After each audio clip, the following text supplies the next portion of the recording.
On the night of my 35th wedding anniversary, I sat alone at a candlelit table, waiting for my wife to come home.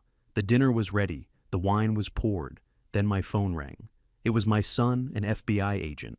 "Dad, Mom still isn't home," he asked. "She'll be here soon." Why, I replied. A long silence followed. Then his voice turned cold. "Don't ask questions. Leave the house. Right now." I grabbed my keys and ran. But when I backed out of the driveway and looked in the rearview mirror, I turned cold at what I saw. Before we begin, drop a quick comment for me. What time is it where you are? Morning coffee, afternoon drive, or late night reflection? I read everyone, and your presence here truly matters. Just a quick note. Some details have been adjusted for storytelling. The heart of this story, the message is what I hope stays with you. The person I could still trust maybe was Thaddeus Greer. I called him at 6:47 Saturday morning from the prepaid phone. He answered on the second ring. "Right?" His voice was rough with sleep.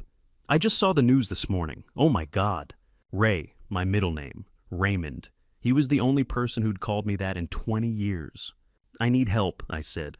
"Where are you?" "Manassas. Can I come to you?" There was a pause. Not long, maybe 2 seconds.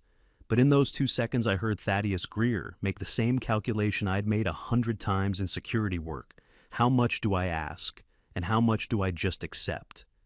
"Come now," he said. "I'll put coffee on." I drove 20 minutes to his Arlington home and arrived at 7 o'clock exactly. Thaddeus Greer was 63, retired defense systems engineer who'd worked alongside me at DHS for 11 years before his knees gave out, and the government gave him a pension. He had tired eyes that had seen too many classified briefings and the particular quiet of someone who'd learned when not to ask questions. He opened the door before I knocked and pulled me inside with one hand on my elbow. "You look like hell," he said. "I've had a bad night." I saw. He gestured toward the TV in his living room. The morning news was on mute. "They're saying you were inside when it happened." "I wasn't." "I know." He looked at me for a long moment. "You want to tell me what actually happened?" "Not yet," I said. "Maybe not ever, but I need a place to think for a few hours." Thaddeus nodded. Intelligence people understand that sometimes the best help is asking nothing. He gave me clean clothes that were 2 sizes too big. He made scrambled eggs and toast that I didn't taste but ate anyway because my body needed fuel. And most critically, he showed me to his study, where an old terminal from our DHS days sat on a desk in the corner. It's still connected to secondary databases. He said, "Private VPN, not through any official channels. Don't ask how." I didn't ask how. I sat at the terminal for 2 hours and searched for things I couldn't search for on a public network. Orion project files, Powell Foundation financial records, Cora's professional history before we met. Most of it came back restricted or deleted, but I learned enough to know that whatever Cora had been planning, it was connected to work I'd walked away from 8 years ago. At 10 o'clock, Thaddeus brought me more coffee. "You planning to stay here tonight?" he asked. The question was casual, too casual. "I need to get some personal things this afternoon," I said. "Can I borrow the car?" "Of course." He handed me his keys without hesitation. "Where are you going?" "Just some errands." "Stay another night, Ray. It's dangerous out there." He said it with enthusiasm, not concern, enthusiasm. I filed that observation away and didn't let it show on my face. Thaddeus asked where I slept last night. I told him the motel name. He nodded, didn't ask further questions. But I realized and learned not to let it show that wasn't a question from a friend who was just worried. "I'll think about it," I said. I left at 1:30 in the afternoon, driving Thaddeus's Toyota toward Falls Church. The storage shed was a habit from 30 years of security work. You keep important things outside the house. You keep them where no one expects them to be. You keep them where even the people closest to you don't know to look. I'd rented the unit 8 years ago under a shell LLC that existed only on paper. Cora didn't know about it. No one knew about it. The facility was one of those anonymous self-storage complexes off Route 7. Orange doors, numeric keypad locks, security cameras that recorded nothing because the owner was too cheap to pay for actual storage. I opened Unit 247 and stepped inside. The safe sat in the back corner under a canvas tarp. Combination lock. No electronic components. No network connection. Nothing that could be remotely accessed or traced. I dialed the combination and opened it. Inside was everything I'd put there 8 years ago.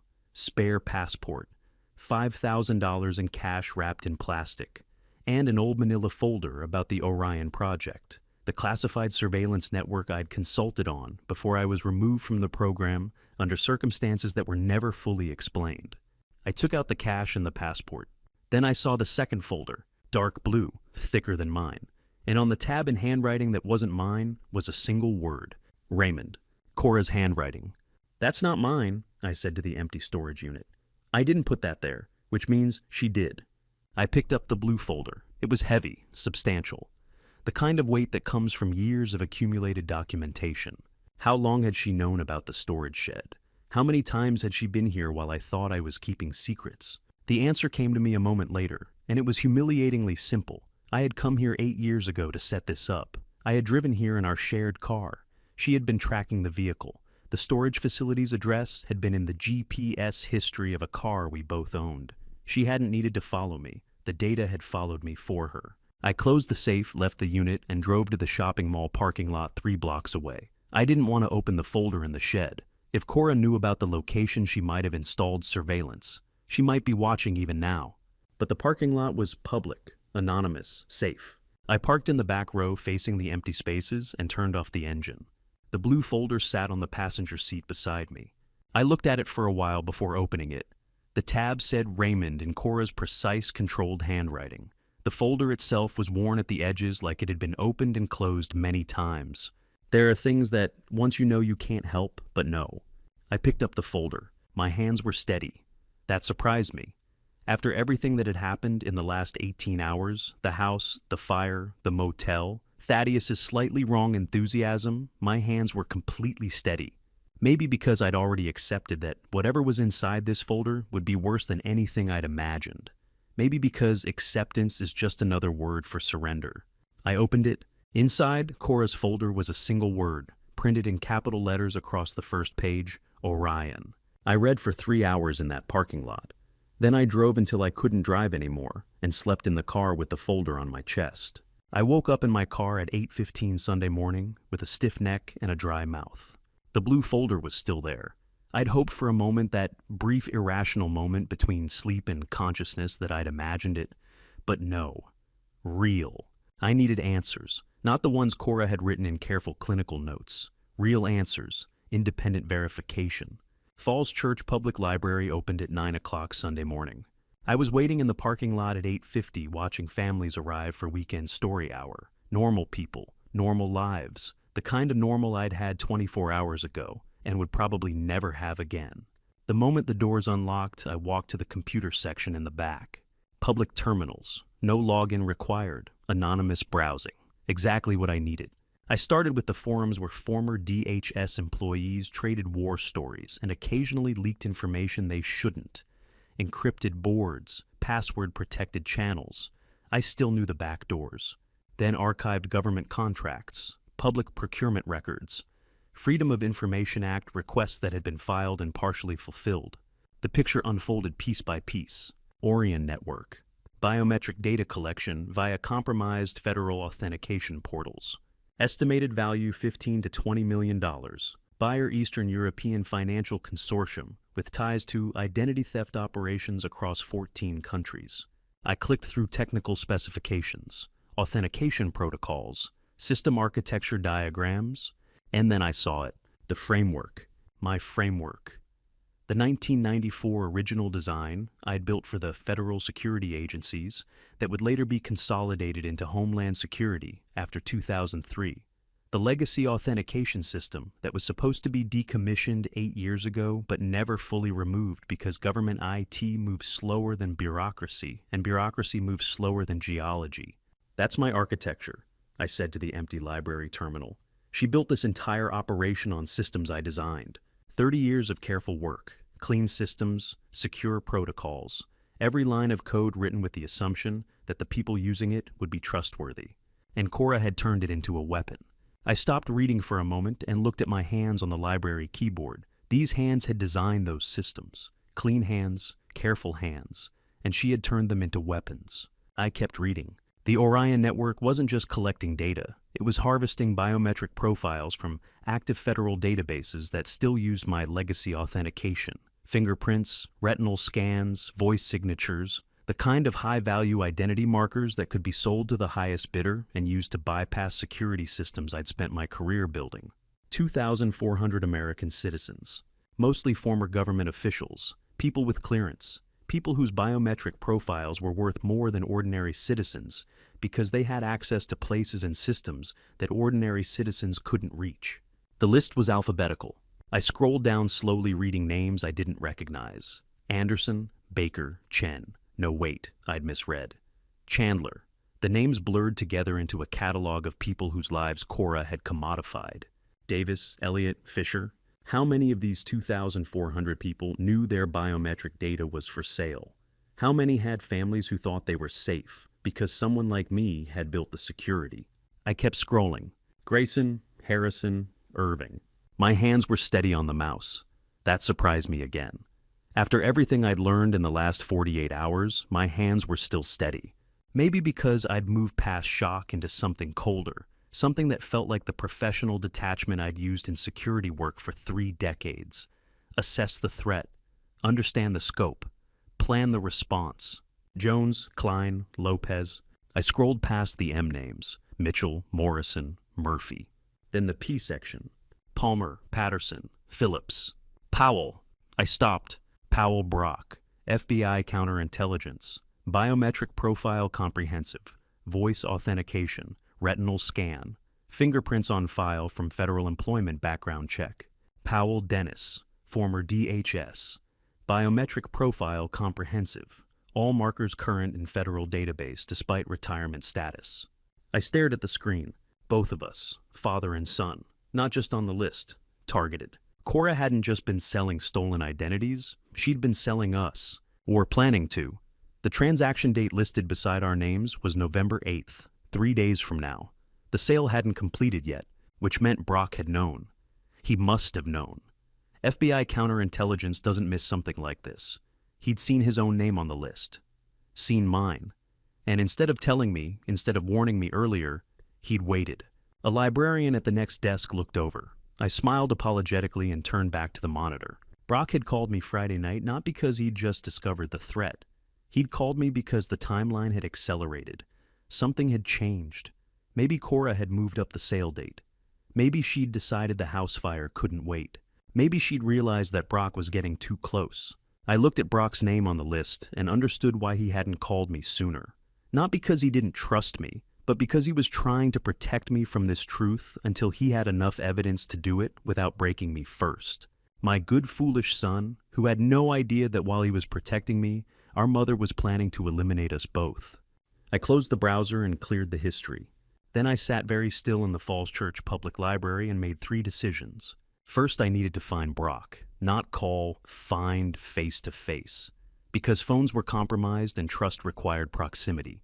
Second, I needed to stop the November 8th sale, 5 days. That gave me 5 days to dismantle a network built on 30 years of my own architecture. Third, I needed to understand why Cora had kept me alive this long, because if she wanted me dead since Friday, I should already be dead, which meant she needed something from me first. The question was what? I arrived at Tyson's Corner at 11:45 Monday night and waited in the car until the dashboard clock showed midnight.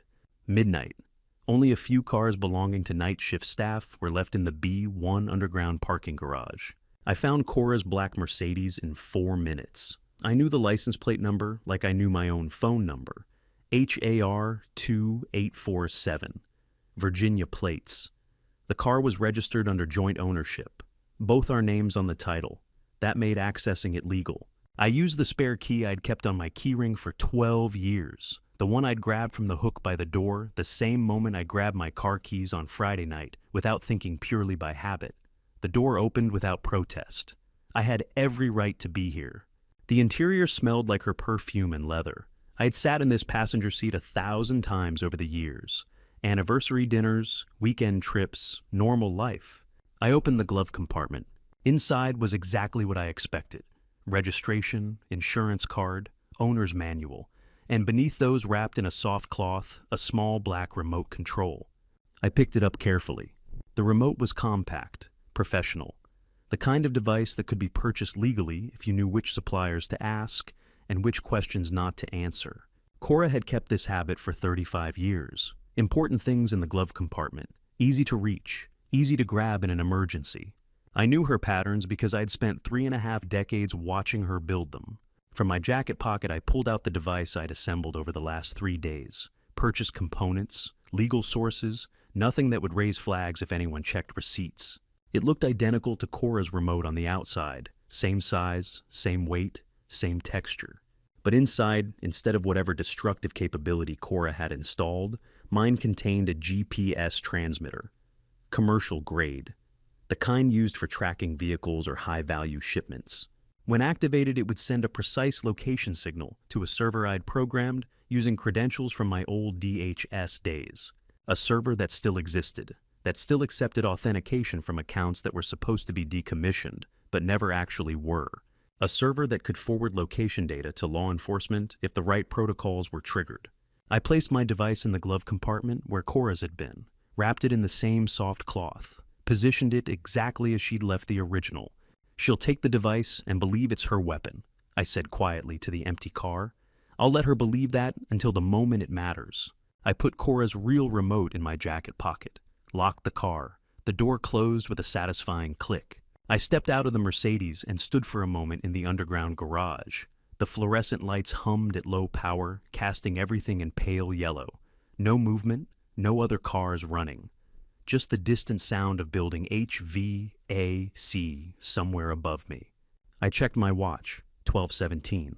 I pressed the elevator button to B2. In my jacket pocket was the real remote control Cora's weapon. In her glove compartment was my trap. She wouldn't know the difference until it was too late. The elevator descended 2 levels below ground. When the doors opened, I was looking at a service corridor. No reception desk, no security guard, just a steel door and a numeric keypad. I typed 14 characters I hadn't typed in 8 years. Legacy maintenance credential, original subsystem. The kind of access that existed in databases no one remembered to check when employees left or systems were upgraded.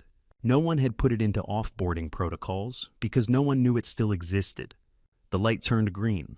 I pulled the door open and stepped inside. The hallway beyond was exactly as I'd calculated. Concrete floors, fluorescent lights on motion sensors that flickered to life as I moved, security cameras in corners sweeping on predictable cycles. 4-second scan, stop, rotate, scan the next section. I'd designed similar systems for years, not this exact one. But the architecture was the same, the logic was the same, the blind spots were the same. I moved through the hallways according to the camera cycles, 4 seconds per sweep, blind spot in the corner where the camera angle couldn't quite reach. Move when the camera finished its rotation and started back. No equipment needed, just timing, just knowledge of how these systems thought. Because I'd taught them how to think. I reached the stairwell at 12:24, climbed 6 floors in silence. My footsteps echoed in the concrete shaft, but there was no one to hear them at this hour. Every step could go wrong. Every camera sweep could catch an angle I'd miscalculated. I didn't let that possibility take over. I just kept moving. Floor 6 was dark. The hallway stretched out in both directions empty.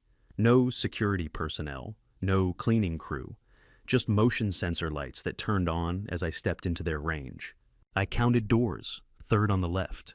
Exactly where the floor plan I'd reconstructed from memory said it would be. The door had a biometric lock, facial recognition, modern, expensive. I looked at it for a moment and recognized the model, 2019 version, the upgrade from the 2017 system that had too many false negatives in low-light conditions. I'd coded the 2018 prototype that this was based on, worked with the team that refined the algorithms, taught the system how to map facial features in 3 dimensions so it could recognize people from multiple angles. I stood in front of the scanner and looked directly into the camera. The facial recognition system looked at me for 1.2 seconds. I counted in my head. Mapping, processing, comparing against database. Then the green light came on. It recognized me. Of course it recognized me. I had taught it how to look at people. The door lock disengaged with a soft click. I pushed it open and stepped into the room beyond. The server room was small, not on any official floor plan I'd seen, just 12 feet by 12 feet with equipment racks along 3 walls and a single workstation in the center. The servers hummed with the particular sound of machines processing data they weren't supposed to be processing. I sat down at the workstation and turned on the monitor. The login screen appeared. Standard corporate interface. Username and password required. I typed the same legacy credential I'd used downstairs. Green light, access granted. The system opened and I started looking through files. What I found in the first 30 seconds told me everything I needed to know about what Cora had been doing for the last decade. What I found in the next 30 seconds told me why she'd needed to make me disappear. And what I found 60 seconds after that told me exactly where my son was. Cora's next move came immediately. She turned away from us and walked toward the wall scanner mounted beside the emergency exit. She walked to it like she'd done it 1,000 times before, confident, controlled. The woman who'd built this entire surveillance infrastructure from the ground up. She placed her hand on the biometric scanner. The sensor activated.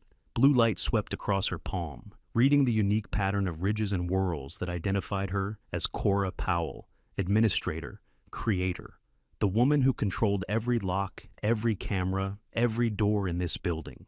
The light turned red. Access denied.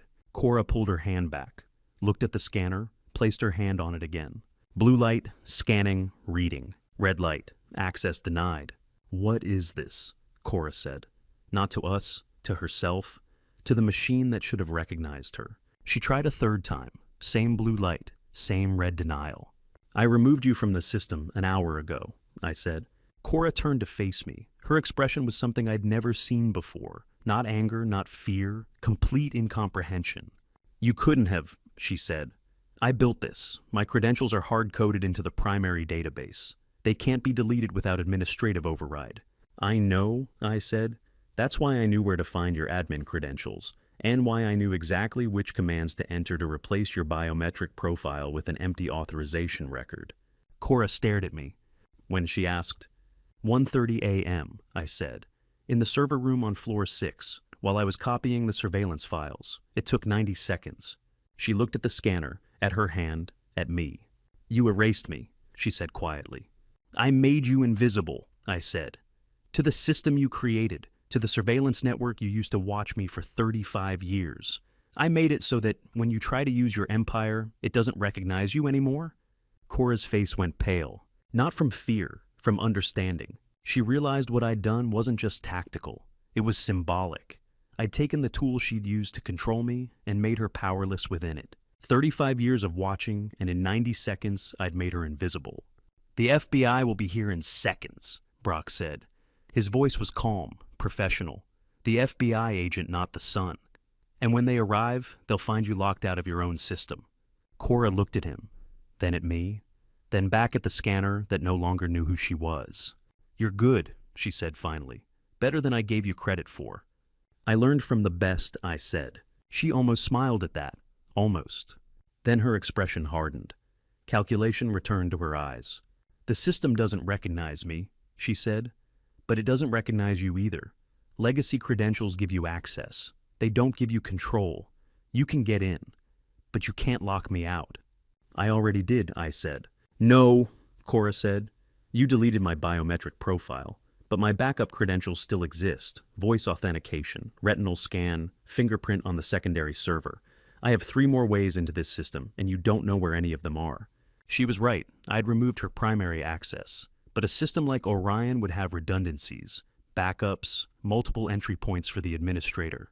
I'd slowed her down, but I hadn't stopped her. Doesn't matter, Brock said. The FBI is already here. As if on cue, we heard voices from the stairwell, heavy footsteps, multiple people. Cora heard them too. For the first time since 1989, my wife looked powerless. Not defeated, not broken, but powerless.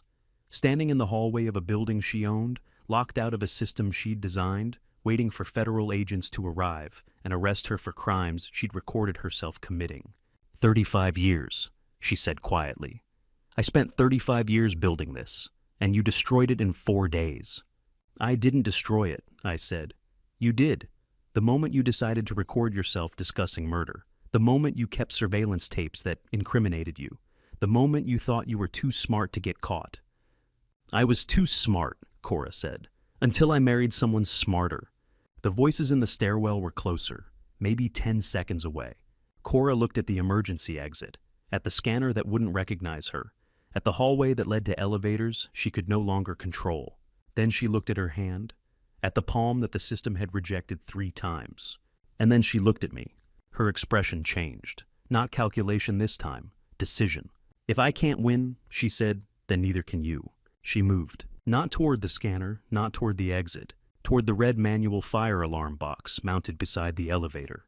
Manual, not electronic, not controlled by the biometric system. Just a physical alarm that anyone could activate by breaking the glass. I understood immediately. The fire alarm would bring building security from the ground floor, private security who worked for the Powell Foundation, who were loyal to Cora, who would arrive before the FBI finished climbing 7 flights of stairs. Who would complicate everything? I lunged forward. Cora's hand was already moving toward the glass panel, her fist pulled back. I was 3 feet away when her fist hit the glass. The panel shattered, the alarm activated. A piercing mechanical shriek filled the hallway, and Cora pulled the manual alarm lever down. The building's fire suppression system engaged. Lights began flashing, the elevator doors locked, and somewhere on the ground floor, building security started running toward the stairs. Cora looked at me through the chaos, through the alarm, through the flashing lights, and she smiled. "Now we see who they believe," she said. "The woman who owns the building, or the man who broke into it." The stairwell door burst open. Federal agents in tactical gear poured into the hallway. And behind me, I heard different footsteps, different voices, building security arriving from the opposite stairwell. We were surrounded. FBI agents filled the hallway from one end. Building security filled it from the other. And in the middle stood me, Brock, and Cora, with a fire alarm screaming overhead. The alarm was still screaming when Cora pulled the remote from her pocket. The same remote she'd retrieved from her glove compartment. The same one she'd carried as her final insurance. Her last line of defense. She held it up so everyone could see it. "What does that do?" one of the agents asked. "This building is wired," Cora said. Her voice cut through the alarm with absolute clarity. "One button and the evidence is destroyed. All of it, unrecoverable." The FBI agents stopped moving. So did building security. Everyone looked at the small black device in Cora's hand. Except me. I looked at Cora's face, at the expression of someone playing their final card. "You lose Dennis," she said to me. "Press it," I replied. Cora's finger hovered over the button. "What?" she said. "Press the button," I repeated. "Go ahead. Destroy your evidence. Make yourself look guilty to everyone in this hallway. I'll wait." Cora's eyes narrowed, calculating, trying to understand what I knew that she didn't. Then she smiled. "You're bluffing," she said. "You wouldn't risk..." She pressed the button. Nothing happened. No explosion, no fire, no system lockdown, no sound except the fire alarm still shrieking overhead. Cora looked at the remote, pressed the button again, and again. Nothing. "I don't understand," she said quietly. One of the FBI agents stepped forward. Not one I recognized. A woman, professional, carrying herself with the particular authority of someone in charge. She pulled out her phone. The screen showed a map, and on that map, a blinking red dot. Exactly where we were standing. "GPS transmitter," the woman said. "Broadcasting on frequency 1575.42 megahertz. We've been tracking it for the last 90 seconds. Thank you for activating it." She looked at me, then at Cora. "Special Agent Rosalba Yates," she said. "FBI counterintelligence. We have a warrant for this location based on evidence provided by FBI agent Brock Powell and corroborated testimony from Thaddeus Greer." She held up a document, official, signed, time-stamped. Warrant was signed at 2:00 a.m. Rosalba continued. 40 minutes ago, before you triggered that fire alarm, before you pressed that button, we were already legally authorized to be here." Cora stared at the remote in her hand, then at Rosalba's phone showing the GPS signal, then at me. "You swapped it," she said. Not a question, a statement of fact. "Yes," I said. "When..." I didn't answer immediately. Let her think about it. Let her retrace the last 4 days. Every moment she'd had possession of that remote. Every time she'd checked on it. Every opportunity I'd had to access her vehicle. "Midnight," I said finally.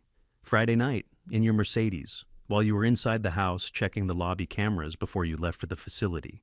Cora's face went pale. "The fire," she said. "You were supposed to be in the house." "I was in your car," I said. "Swapping the remote you thought would give you leverage for the GPS transmitter that would give the FBI your exact location. You checked the glove compartment Saturday morning. You felt the weight. You saw the device. But you never tested it. You just assumed it was what you'd put there originally. Nothing happened. No explosion, no fire, no system lockdown. Just Cora Powell standing in a hallway, holding a piece of plastic that had betrayed her the moment she trusted it. Rosalba moved forward. 2 other agents followed. Cora Powell. Rosalba said, "You're under arrest for corporate espionage, wire fraud, and conspiracy to commit murder." She produced handcuffs, standard issue, metal. The sound they made when they clicked was the loudest thing in the hallway besides the alarm. Cora held out her wrists. Not fighting, not resisting, just accepting. Rosalba placed the cuffs carefully, professionally. The way you handcuff someone you've been investigating for 18 months, someone whose arrest you've planned down to the minute. "When did you know?" Cora asked me while Rosalba secured the cuffs. "About Orion," I said. "Sunday, about you." I paused. "I think I always knew. I just didn't want to see it." Cora nodded slowly. "When?" she asked again. But this time she was looking at the remote, the device she still held in her now handcuffed hands. "Midnight," I said. "Friday, you were watching the lobby cameras, making sure the building was clear before you left. 10 minutes with your eyes on screens, 10 minutes when you weren't watching the driveway. That's all I needed." 35 years of surveillance, and she never saw me coming. Cora looked at the remote, at the GPS transmitter disguised as her insurance policy, at the proof that during her one brief moment of distraction, I'd turned her own weapon against her. "I underestimated you," she said. "You assumed I was the person you wanted me to be," I replied. "Comfortable, trusting, blind. You spent 35 years watching me, but you were only seeing what you expected to see."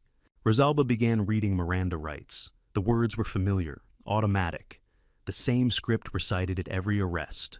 "You have the right to remain silent. Anything you say can and will be used against you in a court of law." Cora wasn't listening to Rosalba. She was looking at me. Her eyes locked on mine. And for the first time in maybe decades, I saw something in them that wasn't calculation or control or contempt. Recognition. Not recognition of my face, not recognition of 35 years of marriage. Recognition of someone she'd never actually known. The man she'd married, the man she'd surveilled, the man she'd tried to kill. He'd been a character in a story she was telling herself, a role I'd played because I hadn't known there was a script. But the person standing in front of her, now the one who'd infiltrated her facility, copied her files, swapped her weapons, and turned her own surveillance network against her, that person was a stranger, someone she'd spent 3.5 decades living with and had never actually met. "I don't know you," she said quietly. "No," I agreed. "You don't." Rosalba escorted Cora to the elevator. 2 agents flanked her. The handcuffs gleamed under the hallway lights. Cora didn't look back. The second team knocked on Clarice Kelly's door at exactly 2:47 a.m.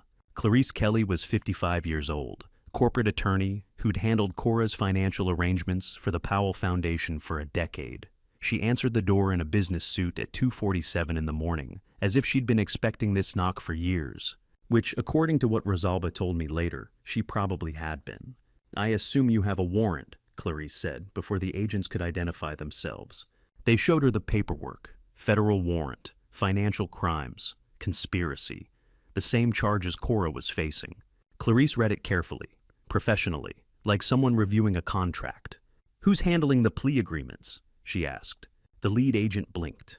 Most people didn't ask about plea deals before they'd been formally arrested. "That's Special Agent Rosalba Yates," he said. "She's at the Tyson's facility now." "Call her," Clarice said. "Tell her I'm ready to cooperate. Full disclosure. Everything I know about Orion, about the financial structure, about Cora Powell's operation, in exchange for immunity." The agent made the call. Rosalba answered on the second ring. She was still standing in the hallway with me and Brock, watching Cora disappear into the elevator.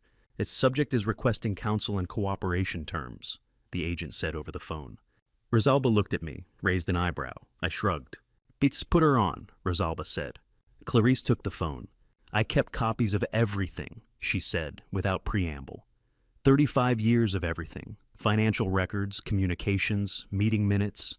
Cora didn't trust digital storage. I was her backup, her insurance, which means I'm now your evidence.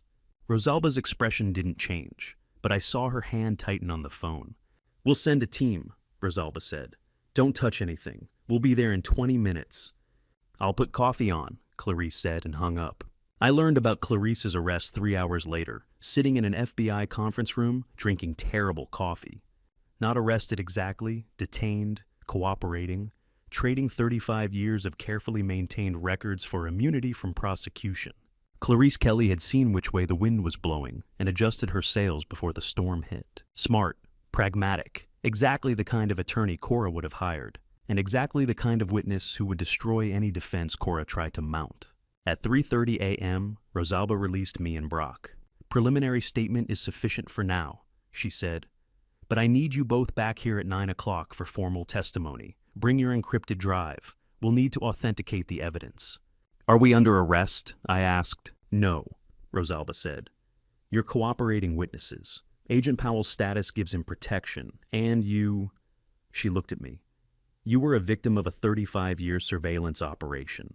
Breaking into the facility where you were being monitored doesn't rise to the level of criminal trespass under these circumstances."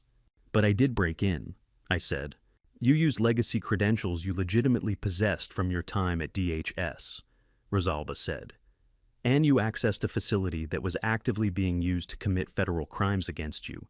Any prosecutor who tried to charge you would get laughed out of court." She handed me a business card. 9 o'clock, she repeated. "Don't be late." Brock and I walked out of the building into the parking lot. The November air was cold, sharp, clean. I breathed it in and felt something loosen in my chest. Not relief, not victory. Just the absence of pressure that had been there so long I'd stopped noticing it. Brock stood beside me, silent, exhausted. "I should have told you months ago," he said finally. "You told me when you were ready," I replied. "I was trying to protect you." "I know. I thought if I waited until I had enough evidence, you wouldn't have to feel like I was choosing sides, like I was betraying Mom. How do you thank someone for choosing justice when justice destroys their own mother?" "You chose what was right," I said. "That's not betrayal. That's courage." Brock nodded. His jaw was tight. His eyes were dry. But I could see the cost of what he'd done written in every line of his face. "Dad," he said. I recorded everything she said to me in that room. 3 days of conversations. She told me things. Things about you. About what she'd planned. About how long she'd been planning it. He stopped, swallowed. "I need you to know," he continued. "Everything I did, the recordings, the evidence calling you Friday night, I wasn't trying to save the world. I was trying to save you." "I know," I said. Across the parking lot, I saw a figure standing alone. Thaddeus, watching us, waiting. I caught his eye. He looked back. I nodded once. Acknowledgement, not forgiveness, not condemnation. Just recognition that we'd both done what we had to do to protect the people we loved. Thaddeus nodded back. Then he turned and walked to his car. "Let's go home," I said to Brock. "Where's home?" Brock asked. "The house is gone. The apartment is probably being processed as a crime scene." "Motel," I said. "Same one I stayed at Sunday. 2 rooms. We sleep for 4 hours. Then we come back and tell the FBI everything." Brock drove. I sat in the passenger seat and watched the dark highway roll past. In 6 hours, we'd be back in that FBI conference room, giving formal statements, making everything official. The evidence on the encrypted drive would be authenticated. Clarice's records would be cross-referenced. Brock's recordings would be transcribed. And somewhere in that process, someone would ask me exactly how I'd accessed the Tyson's facility.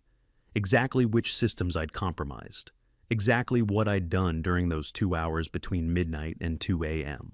I could tell them the truth, that I'd used legacy credentials that should have been revoked, that I'd exploited security gaps I'd helped design, that I'd broken into my wife's building without authorization. Or I could tell them the version Rosalba had already accepted, that I was a victim exercising reasonable self-defense against an ongoing criminal conspiracy. Both versions were true. The question was which truth would serve justice better. I closed my eyes as Brock pulled onto the highway. In 6 hours, they'd return to give formal statements. In 6 hours, the story would become official record, but which version would they tell? I didn't know yet, but I had 4 hours to sleep and 2 hours to decide. I didn't sleep. I lay on a motel bed for 4 hours staring at the ceiling, and then I got up and made my decision. I would tell them the truth, all of it, and let them decide what to do with it. The FBI field office smelled like burnt coffee and fluorescent lighting. I arrived at 8:55 Tuesday morning. Brock was already there sitting in the waiting area with 2 cups of coffee from the vending machine. He handed me one without speaking. We drank terrible coffee and waited. At 9 o'clock exactly, Rosalba Yates came out to meet us. "Agent Powell," she said to Brock. "Interview room 3. Agent Morrison will take your statement." Then she looked at me. "Mr. Powell, with me, please." I followed her down a hallway that looked exactly like every government hallway I'd walked down in 30 years of security work. Beige walls, worn carpet, the particular smell of institutions that never quite air out. She led me to a small interview room. Table, 3 chairs, recording equipment in the corner. "Have a seat," Rosalba said. "This is being recorded for evidentiary purposes. You're not under arrest. You're not a suspect. You're a cooperating witness. Do you understand?" Yes, I said. "Good." She sat across from me, opened a notebook. "Walk me through how you accessed the Tyson's facility Sunday night." I told her everything. The legacy credentials, the orphaned accounts and decommissioned authentication servers that no one remembered to revoke when systems were upgraded. The camera blind spots I knew existed because I'd designed similar systems for years and understood their limitations. The car I'd accessed legally because it was registered in both our names. The remote I'd swapped because I had every right to handle property I jointly owned. I used credentials from a decommissioned authentication server, I said. Technically orphaned, not stolen. They were never revoked because the revocation would have required acknowledging the old system still existed. Rosalba made notes. Her expression didn't change. "And the camera blind spots?" she asked. "Institutional knowledge," I said. "Not equipment. I didn't bring tools. I didn't hack anything. I just knew where the cameras couldn't see because I'd worked with similar layouts for 3 decades. The encrypted drive you brought us contains evidence obtained during that entry," Rosalba said. "Yes," I said. "Mr. Powell," Rosalba said. She put down her pen, looked at me directly. "You're not under investigation. You're a cooperating witness. Everything you did that night falls within legal parameters for someone defending themselves against an ongoing criminal conspiracy." I felt something loosen in my chest. "We've known about your wife since March 2023, Rosalba said. I stared at her. 18 months, I said. "You've been investigating her for 18 months. "Anonymous tips," Rosalba said. "Financial irregularities, suspicious procurement contracts through the Powell Foundation. We opened a preliminary investigation. And then your son came to us 6 months ago with evidence of a larger operation." Brock, I said.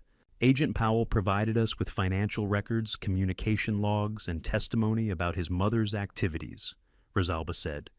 "We've been building a case ever since, waiting for enough evidence to move forward." She opened another folder. "Everything you did Sunday night," she said, "matched a legal framework we'd already constructed. The legacy credentials, the joint ownership of the vehicle, the self-defense justification. It was almost like someone had been guiding you to do exactly what we needed you to do." I thought about Brock, about 6 months of gathering evidence, about Friday night's phone call telling me to run. "My son," I said.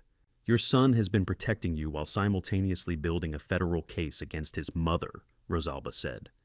"It's the kind of operational discipline I've rarely seen, even from experienced agents."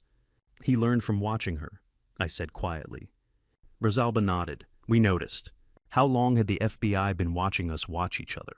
Rosalba pulled out a third folder. "The evidence you provided," she said. "The surveillance recordings from the server room, Brock's recordings from his detention, Clarice Kelly's financial documents. All of it is admissible. All of it is substantial." "Your wife assumed your entry was illegal," Rosalba said. "It doesn't matter. The warrant we obtained at 2 a.m. covered this location independently of your entry, and everything you recovered was then cross-verified against Clarice Kelly's records, a completely separate source that had nothing to do with you being in that building.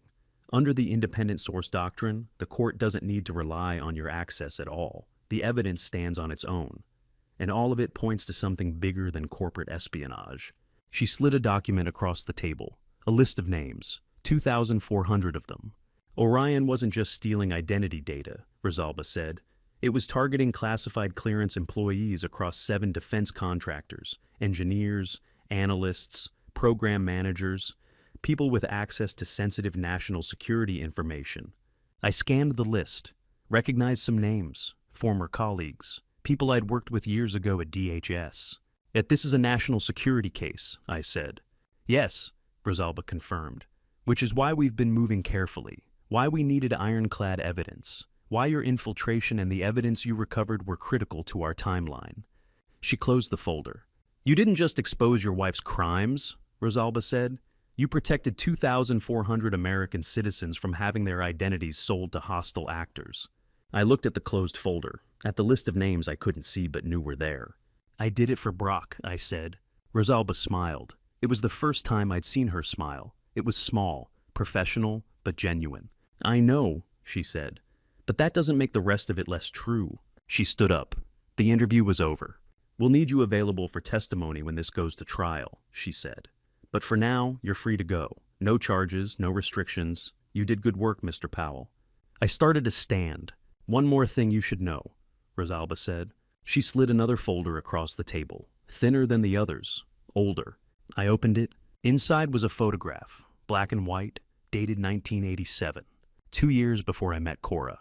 The photo showed a young woman, 21, maybe 22, shaking hands with a man in a suit. The woman was Cora, younger, different hairstyle, but unmistakably her. The man was someone I didn't recognize, 50 years old in the photo, professional, the kind of person who looked comfortable in government buildings. Who is this? I asked. We don't know yet, Rosalba said. The photo was in Clarice Kelly's files, labeled Project Genesis 1987. We're working on identification. I stared at the photograph, at my wife shaking hands with a stranger 2 years before we met. Now, what was Project Genesis? I asked. We're still investigating, Rosalba said. But based on what we've found so far, we think Orion wasn't Cora's first surveillance operation. We think it might not even have been her idea. The photograph haunted me for weeks. The stranger shaking hands with a young woman who would become my wife. Project Genesis, 1987. A surveillance operation that predated everything I thought I knew. But first, there were more immediate concerns. 4 weeks after that night, early December, there was one place I needed to go before the grand jury convened. I drove to McLean. The lot where our house had stood was empty now. The fire department had cleared the debris. The foundation company had demolished what remained. All that was left was the concrete foundation and grass growing through the ashes. I parked on the street and walked to what used to be our front yard. 35 years in this spot. 35 years of dinners and arguments and quiet mornings and surveillance I didn't know existed. I stood there for a while, just looking. That's when Brock's car pulled up. He got out and walked over, stood beside me without speaking. I knew you'd be here, he said finally. That 35 years in this spot, I replied. We looked at the foundation together, father and son, standing on the ruins of a life that had never been what either of us thought it was. Grass doesn't care about foundations. It grows through everything we thought was permanent. I reached into my pocket and pulled out my wedding ring. I'd taken it off the day after Cora's arrest. Couldn't wear it anymore. Couldn't throw it away either. So it had been living in my jacket pocket for 6 weeks. A piece of gold that meant everything and nothing. I knelt down and placed it on the concrete foundation, right where the dining room used to be, where we'd had our last anniversary dinner that never happened. Brock watched without commenting. Do you regret it? He asked after I stood up. I thought about that question. Really thought about it. Did I regret the marriage? The surveillance? The 35 years of being watched? Did I regret falling in love with someone who'd apparently been assigned to me as part of a surveillance operation that started before we met? I regret using trust as a shield to blind myself for too long, I said. I regret not asking questions when things didn't add up. I regret letting comfort substitute for truth. But the marriage itself, Brock pressed. I looked at my son, 34 years old, FBI agent, the person who'd saved my life by calling me Friday night, the person who'd spent 6 months building a case against his own mother, the person who existed because Cora and I had created him. I can't regret all of it, I said, because if I regret the marriage, I regret you, and I don't regret you. Brock's jaw tightened. He looked away, not crying, just processing. Even knowing what she did, he asked. What she was even knowing, I said. You're the only part of those 35 years I can't regret. Everything else is negotiable. You're not. We stood there for another minute. Then Brock put his hand on my shoulder. Let's go, he said. We walked back to the cars. I didn't look back at the foundation. Didn't look at the ring I'd left there. Just kept walking forward. Brock drove. I sat in the passenger seat and watched McLean disappear in the side mirror. What happens to us now? Brock asked. It was the question I'd been avoiding for 6 weeks, the question that didn't have a good answer. The foundation was gone, Cora was gone, the surveillance was gone. The structure that had defined our lives for decades had been dismantled in 4 days, and neither of us knew who we were without it. "I don't know," I said honestly. Brock nodded. It was the answer he'd expected. Maybe the only honest answer either of us had anymore. "We figure it out," he said finally. "One day at a time, until it makes sense again." "And if it never makes sense," I asked. "Then we figure that out too," Brock said. We drove in silence, father and son, rebuilding something from nothing, learning who we were when no one was watching. 2 weeks later, I sat outside a grand jury room, wearing a tie I hadn't touched in 3 years. Brock sat beside me in a suit I'd never seen him wear, professional, federal, the uniform of someone who'd chosen justice over family and was still processing the cost. We'd been waiting for 90 minutes. The hallway of the U.S. District Court for the Eastern District of Virginia was exactly as institutional as you'd expect. Marble floors, high ceilings, the particular echo that government buildings have when they're designed to make you feel small. "How long do these usually take?" I asked. "As long as they take," Brock said. He'd been to grand jury proceedings before. I hadn't. At 11:30, the door opened. A government attorney emerged, young, competent, carrying the expression of someone who just won something important. "The grand jury returned indictments on all 17 counts," she said. Brock nodded. He'd expected this. "Did she take the plea?" he asked. The attorney shook her head. "Defense rejected all offers. They're proceeding to trial." I looked at Brock. He looked back at me. "Margaret Calloway never admits she's wrong," I said. It was the first time I'd used that name in 35 years. Cora's original name. The name she'd had before we met. Before she became Cora Powell and built a life that was apparently just the continuation of someone else's plan. Brock's expression didn't change, but I saw him register the shift, the distance I'd just created between the woman I'd married and the person being prosecuted. "No," he agreed quietly. "She doesn't." The attorney handed us paperwork, trial dates, witness schedules, the administrative debris of justice. The prosecution built 17 counts from 35 years of marriage. We left the courthouse at noon, drove in silence, went our separate ways. Brock had work. I had nothing, no wife, no home, no daily routine that didn't involve testifying or depositions or lawyers asking me to remember exact dates and times from a life I was trying to forget. Learning who I was without surveillance turned out to be simpler than I'd expected. I was just me, the same person I'd always been, minus the weight of being watched. I was making coffee when the verdict came through on the afternoon news. January 2025, 2 months after the arrest.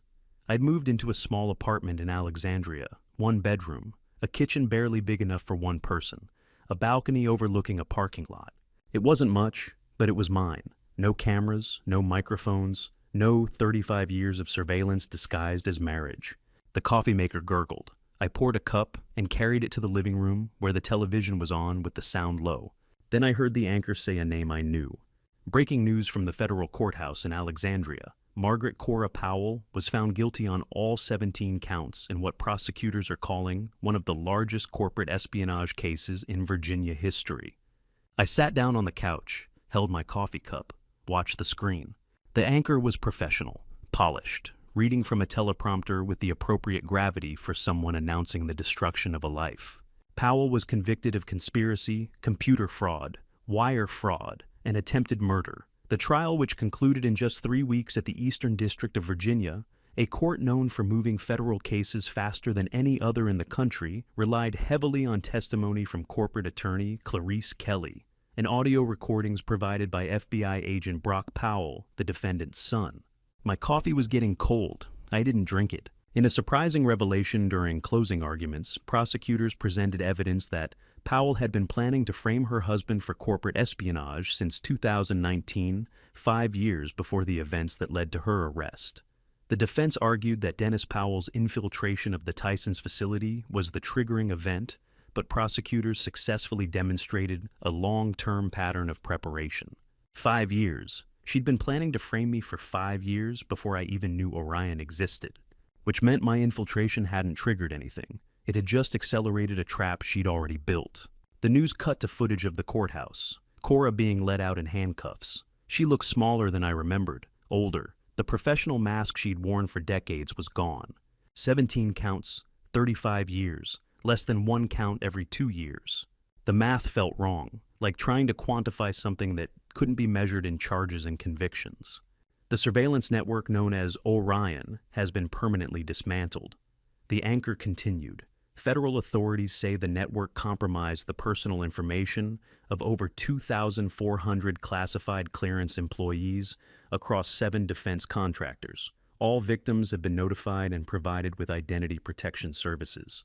2,400 people, all of them targets, all of them commodities in a system Cora had built or inherited or been recruited into. I still didn't know which. The 1987 photograph flashed through my mind. Project Genesis, the man whose name I didn't know. The operation that predated everything. But that was a question for another day. Today was about closure. She had built an empire on the assumption that I would never look too closely at anything she did. The television didn't answer, just showed more courthouse footage, more legal experts analyzing the verdict, more speculation about sentencing. I turned off the TV and carried my cold coffee to the balcony. Alexandria spread out below me, traffic, people, normal life happening all around me. How many mornings had I made this same coffee while she watched through cameras I didn't know existed? How many conversations had I had, thinking they were private? How many moments had I lived believing they belonged to me alone? I'd spent 2 months processing those questions. 2 months learning to trust that the apartment I lived in now was actually mine. That the walls didn't have microphones, that the coffee I drank wasn't being logged in some database. It had taken a month before I stopped checking for cameras, another 2 weeks before I stopped whispering when I talked to myself. And now, standing on this balcony with cold coffee and a news report confirming what I'd known since November, I realized something Cora had never understood. She'd believed surveillance revealed limits, that watching people showed you what they were capable of, what they would do when they thought no one was looking. But surveillance doesn't reveal limits, it reveals choices. For 35 years I'd chosen to stay, chosen to trust, chosen to believe the comfortable narrative over the uncomfortable truth. And then one night I'd chosen to leave. Cora had watched me make coffee for 3 decades and concluded I was someone who would never have the courage to walk away. Someone whose limits were clearly defined by comfort and routine. She'd been wrong. Not because I didn't have limits, but because limits and choices are different things, and she'd never understood the difference. I poured the cold coffee over the balcony railing, watched it fall 3 stories and disappear into the parking lot pavement. Then my phone buzzed. A text from Brock. She wants to see you, says she'll only talk to you. I stared at the message. Cora, in custody, convicted on all 17 counts, facing decades in federal prison, and she wanted to see me. Of course she did. After everything, the surveillance, the attempted murder, the trial, she still believed she could manipulate me, still believed that if she could just talk to me one more time, she could make me understand, make me forgive, make me see things from her perspective. I typed a response. When Brock's reply came back immediately. Detention center, tomorrow at 2 p.m. I can arrange it if you want to go. Did I want to go? I looked at my phone, at the empty coffee cup in my hand, at the Alexandria skyline stretching out before me. 2 months ago, I would have said no, would have cut all ties and moved forward without looking back. But I'd spent 2 months learning who I was when no one was watching. And one thing I'd learned was this: I didn't run from hard conversations anymore. I typed back, yes, arrange it. Brock sent a thumbs up emoji. Then, you sure? No, I typed, but I'm going anyway. Because Cora was wrong about my limits, and I was going to prove it one last time. I didn't go to see her. The morning of the scheduled visit, I sat with my coffee and watched the clock reach 2 o'clock and pass it. I had agreed the night before. I had meant it when I typed yes, but in the morning, light sitting in an apartment that was finally quiet and finally mine. I understood that I had already said everything worth saying in the hallway on floor 7, in the silence after the verdict. In the moment I turned and walked away without looking back. Some conversations don't need a final word. Brock called on a Thursday, asking if I wanted to have dinner. Just dinner, nothing about the case. We met at a small Italian place in Old Town Alexandria the following evening, the kind with red-checked tablecloths and candles and wine bottles. The hostess seated us near the window, where streetlights cast amber patterns across the worn wood floor. Brock ordered wine without asking if I wanted any. He did. How's the apartment?" he asked. "Quiet," I said. "Good quiet." He nodded, tore a piece of bread from the basket between us. The waiter appeared, recited specials. I didn't hear disappeared again with our orders. Brock talked about work, a new client. Something about zoning disputes in Fairfax County. I half listened, watching couples pass on the sidewalk outside, hands linked breath, visible in the January cold. The food arrived. We ate in comfortable silence, broken by small observations. The pasta was good. The restaurant had been here since the 80s. Someone Brock knew from law school had moved to Portland. Normal conversation. The kind I'd forgotten existed. Midway through the meal, Brock set down his fork. His sentencing is in 2 weeks, he said quietly. I kept cutting my chicken. I know. Do you want to see her before then? Aziz as a sapkam beide burst. The question landed without weight like ash settling. I finished chewing, swallowed, reached for my water glass. Outside, a couple stopped beneath the streetlight to kiss. The woman's scarf was red. No, I said. Brock waited. I already said what I needed to say. I continued. In the hallway, after the verdict. His eyebrows lifted slightly. What did you say? I met his eyes across the table. Nothing. That was the point. He studied me for a long moment, then picked up his fork again. Understanding passed between us without further words. The waiter came by to refill water glasses. Someone at the next table laughed. Life continued around us, indifferent and kind. We finished the meal talking about spring training, whether the Nationals had a chance this year. Brock paid despite my protest. Outside, we shook hands on the sidewalk. Take care of yourself, he said. You too. He walked toward the metro station collar, turned up against the wind. I headed the opposite direction, hands in my pockets, breath clouding white. Above, stars struggled against the city's glow. I didn't look back. The morning came ordinary and cold. I woke before dawn, out of habit, made coffee in the small kitchen, where the faucet still dripped no matter how tight I turned the handle. The radiator clanked and hissed, warming the apartment in uneven waves. I carried my mug to the balcony, sliding the glass door open to winter air that bit immediate and clean. Alexandria spread below windows, beginning to glow, with early risers traffic building on the distant highway. The sky lightened from black to deep blue to gray. I sipped coffee and watched. The jacket hung on the back of the balcony chair where I'd left it the night before. I reached into the inside pocket and withdrew the watch silver, catching the dawn weight familiar in my palm. 6 months it had been there since Tyson's Corner, since I'd removed it and never put it back on. I set it on the small metal table beside my coffee. Not thrown away, not worn, just there. The second hand swept its circuit steady and indifferent, time passing whether I counted it or not. The watch had been a gift from Cora, our 5th anniversary, back when gifts meant something other than control. I'd worn it every day for 3 decades, checking it compulsively, tracking her schedule, her movements, her lies. Now it sat on a table ticking into empty air. A memory surfaced unbidden, standing in the house after the fire, watching investigators sift through ash and debris. One had explained how fire damage worked, how the structure looked intact until you touched it, and everything collapsed into powder. Ashes give no warning, he'd said. I understood now what he meant. You couldn't predict the moment everything you'd built would crumble. You could only recognize it afterwards, standing in the wreckage, deciding what to do next. Ashes give no warning. Only survivors learn from them. The coffee cooled in my hand. Somewhere in the city, Cora was waking in a cell, counting days until sentencing, constructing whatever narrative would carry her forward. I didn't wonder what she was thinking. Didn't imagine the conversation we'd never have. She was living her consequences. I was living mine. The choice had always been there to wear the watch, or set it down to monitor her life, or build my own, to let the past dictate the future, or simply stop listening to it. I chose this morning, coffee, cold air, a city waking around me, the watch on the table instead of my wrist. Evidence not of what controlled me, but of what I'd chosen to release. A plane crossed overhead lights, blinking red against the pale sky. Below, a bus pulled away from a stop, diesel rumble, fading into the morning's white noise. The world moved forward. So did I. I picked up the coffee mug, felt the ceramic warm against my palms.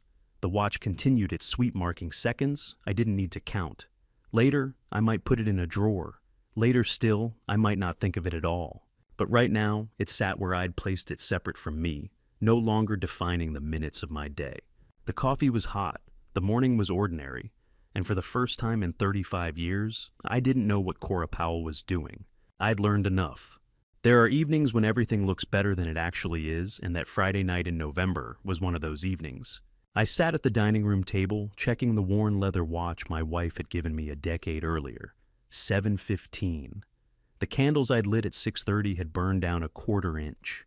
The Bordeaux, her favorite, the one we saved for special occasions, sat breathing in its decanter, catching the light like something precious. 35 years. I'd been married to Cora Powell for 35 years, and she had never been late for an anniversary. I'm 60 years old. I spent 3 decades designing biometric security systems for Homeland Security before I retired last spring. I know how to read patterns. I know when something breaks from its expected behavior. And sitting there in our McLean dining room, watching steam rise from the coq au vin I'd spent 4 hours preparing, I felt the first cold thread of wrongness work its way up my spine. My phone buzzed against the table. "I'll be a little late, don't wait." I stared at the text. Cora didn't do little and late on anniversaries. She planned, she scheduled. She arrived early with flowers and that particular smile that meant she'd been thinking about this evening all week. I stood and walked to our bedroom, not quite sure what I was looking for. The house felt too quiet. Our home in McLean had always been quiet. No kids running through halls, just Brock, and he'd been gone since college, but this was different.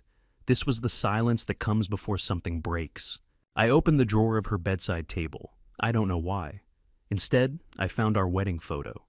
The old one from 1989, both of us 35 years younger, and infinitely more certain about what the future held. Cora's smile in that photograph was the same smile I'd seen this morning when she kissed me goodbye. I closed the drawer quickly. Instinct told me that looking at that photograph any longer would shatter something I wasn't ready to face. When did waiting for someone you love become the same as waiting for something to go wrong? Then my phone rang.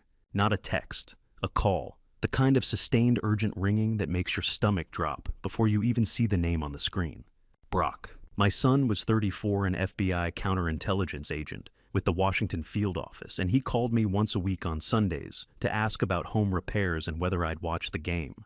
He did not call on Friday nights. He did not call during what he knew was my anniversary dinner. I answered. "Dad." His voice was casual, too casual. "Mom's not home yet." "She'll be home soon," I said. "What's wrong?" There was half a second of silence. In that half second, I heard my son make a decision. "Don't ask anything." His voice had completely changed. It was the voice of someone trained to give orders when there's no time for questions. "Leave. Right now." I felt my hand tighten on the phone. 30 years of designing security systems had taught me one thing. When someone with FBI training tells you to move, you move. "Leave the house." "Dad!" The word came out hard-clipped. "I need you to trust me. Get in your car. Drive. Don't pack. Don't wait. Do it now." I didn't know that in 3 minutes the house behind me would cease to exist. "Where's your mother?" The question came out before I could stop it. "I don't know." For the first time in the call, Brock's voice cracked. Not much. Just enough for me to hear 34 years of being my son underneath 4 years of being a federal agent. "That's why you need to leave." I looked at the dining room table. 2 place settings. 2 candles burning in the November dark. A bottle of Bordeaux open for a woman who texted she'd be a little late. "I'm leaving," I said. I hung up. I didn't ask why. I didn't ask where to go. I didn't ask what Brock knew that I didn't. Some part of my brain, the part that had spent 3 decades planning for scenarios where seconds mattered, understood that questions were a luxury I no longer had. I grabbed my car keys from the hook by the door and ran. I didn't lock the door behind me. I didn't turn off the lights. I didn't look back at the dinner table with 2 candles still burning, waiting for a wife who would never sit there again. The cold November air hit my face as I sprinted across our front lawn toward the driveway. My hands were shaking. Not from fear, not yet. From the sudden animal understanding that everything I thought I knew about my life had just become conditional. My car was parked in the driveway where I had left it that morning. Silver sedan, 12 years old, nothing special. I yanked the door open and threw myself into the driver's seat. That's when I heard Brock's voice again, not on the phone this time, but in my memory. "Don't wait." I jammed the key into the ignition. Behind me, through the still open front door of our house, I could see the dining room, the candles, the wine, the table set for 2 people who would never sit there together again. I turned the key and the engine caught. I shifted into reverse and the car rolled backward down the driveway.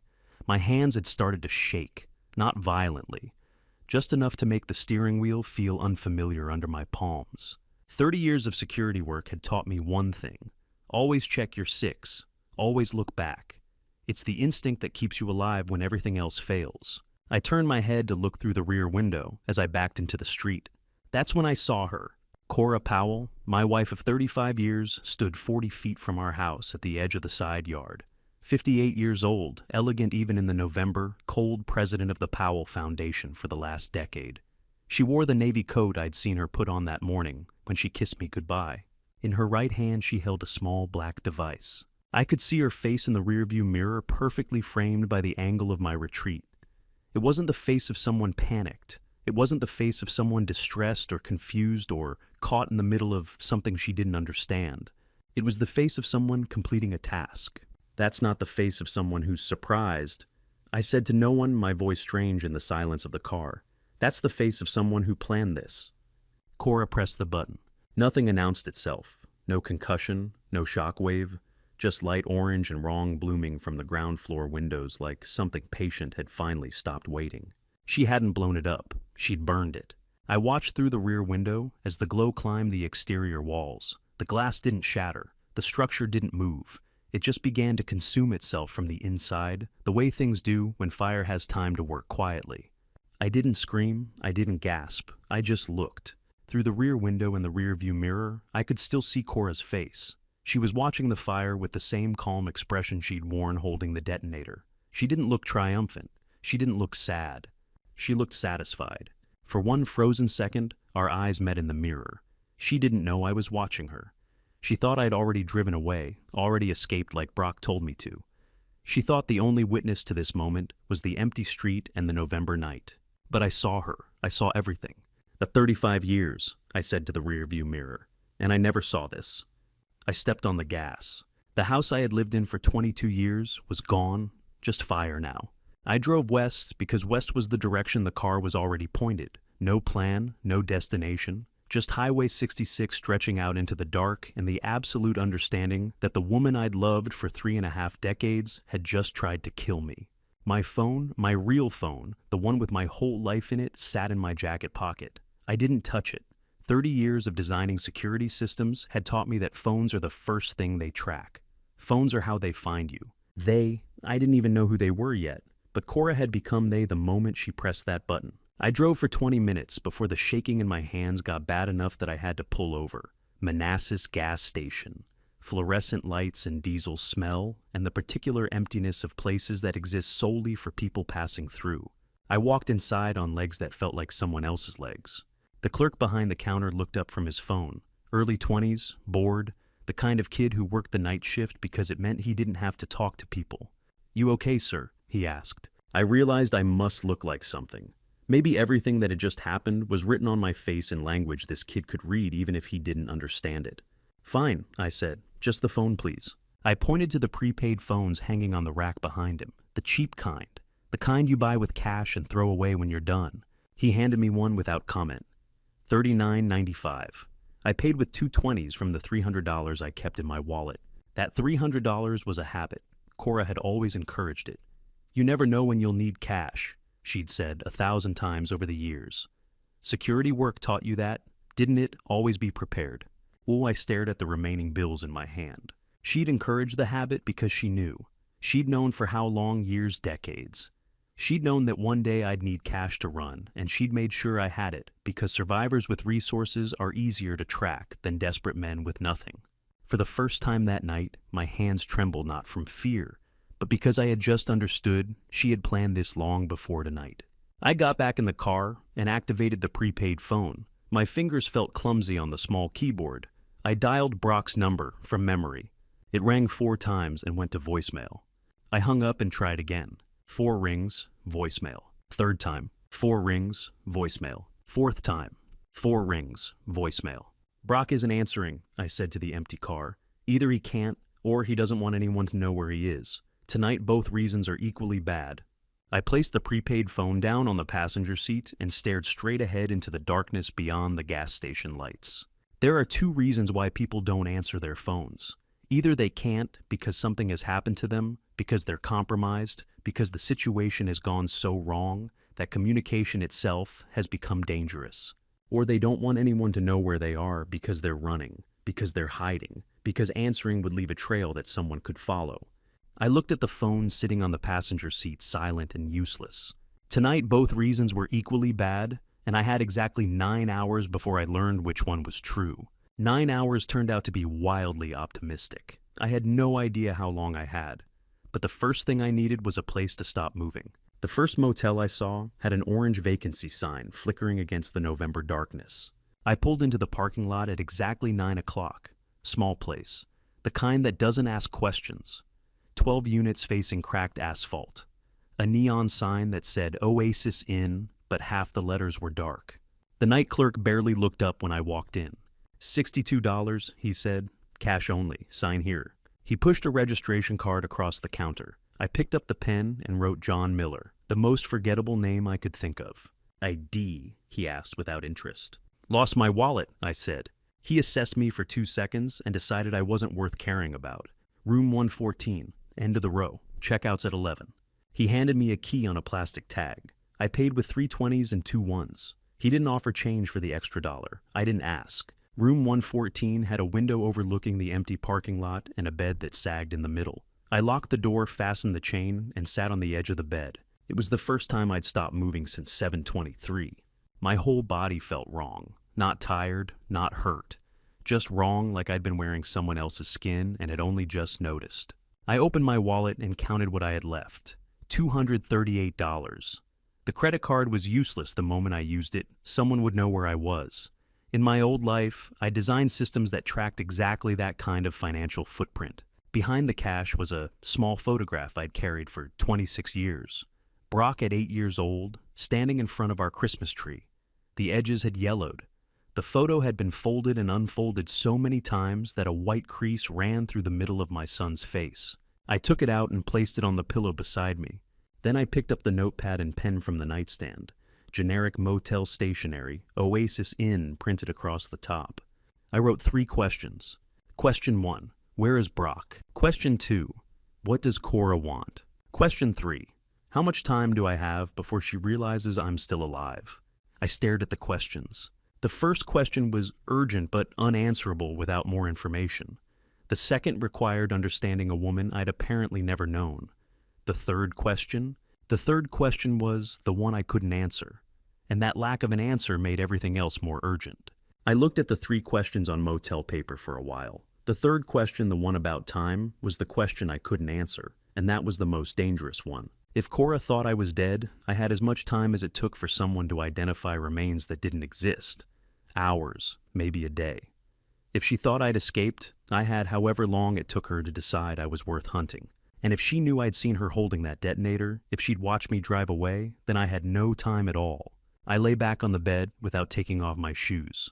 The ceiling had water stains in the shape of countries I couldn't name. I closed my eyes and tried to think strategically. Strategic thinking is what I did for 30 years. Threat assessment, response planning, understanding the adversary's next move before they made it.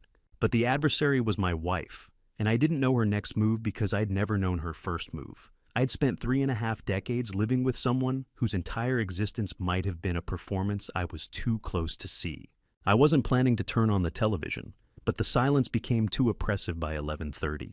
The kind of silence that makes you hear your own heartbeat.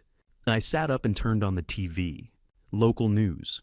The anchor was a woman in her 40s with perfect hair and the trained ability to deliver tragedy with gravitas but no emotion.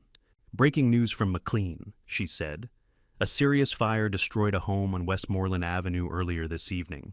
Firefighters arrived at approximately 7:40 p.m. to find the structure fully engulfed. I sat completely still.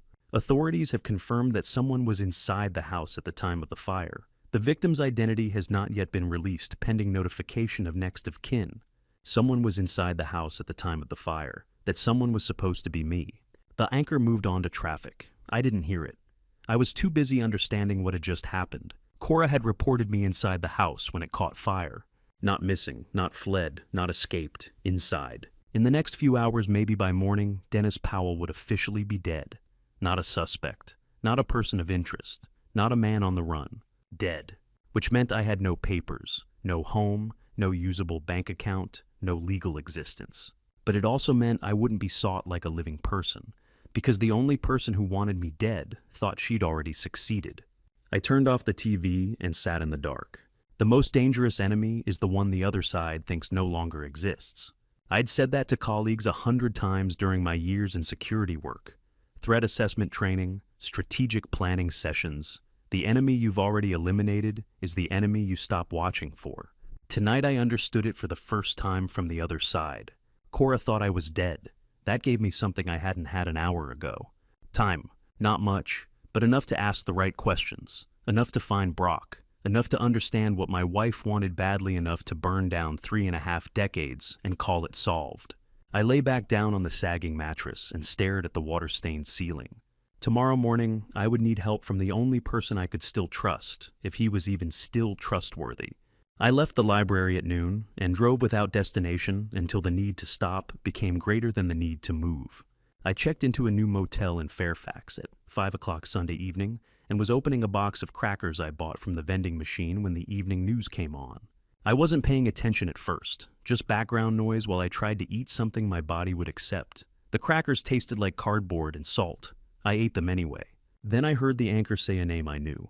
Breaking news from Washington FBI agent Brock Powell, 34, has not shown up for work and has been unreachable by phone or colleagues since this morning. The FBI is asking anyone with information to contact Yastorid.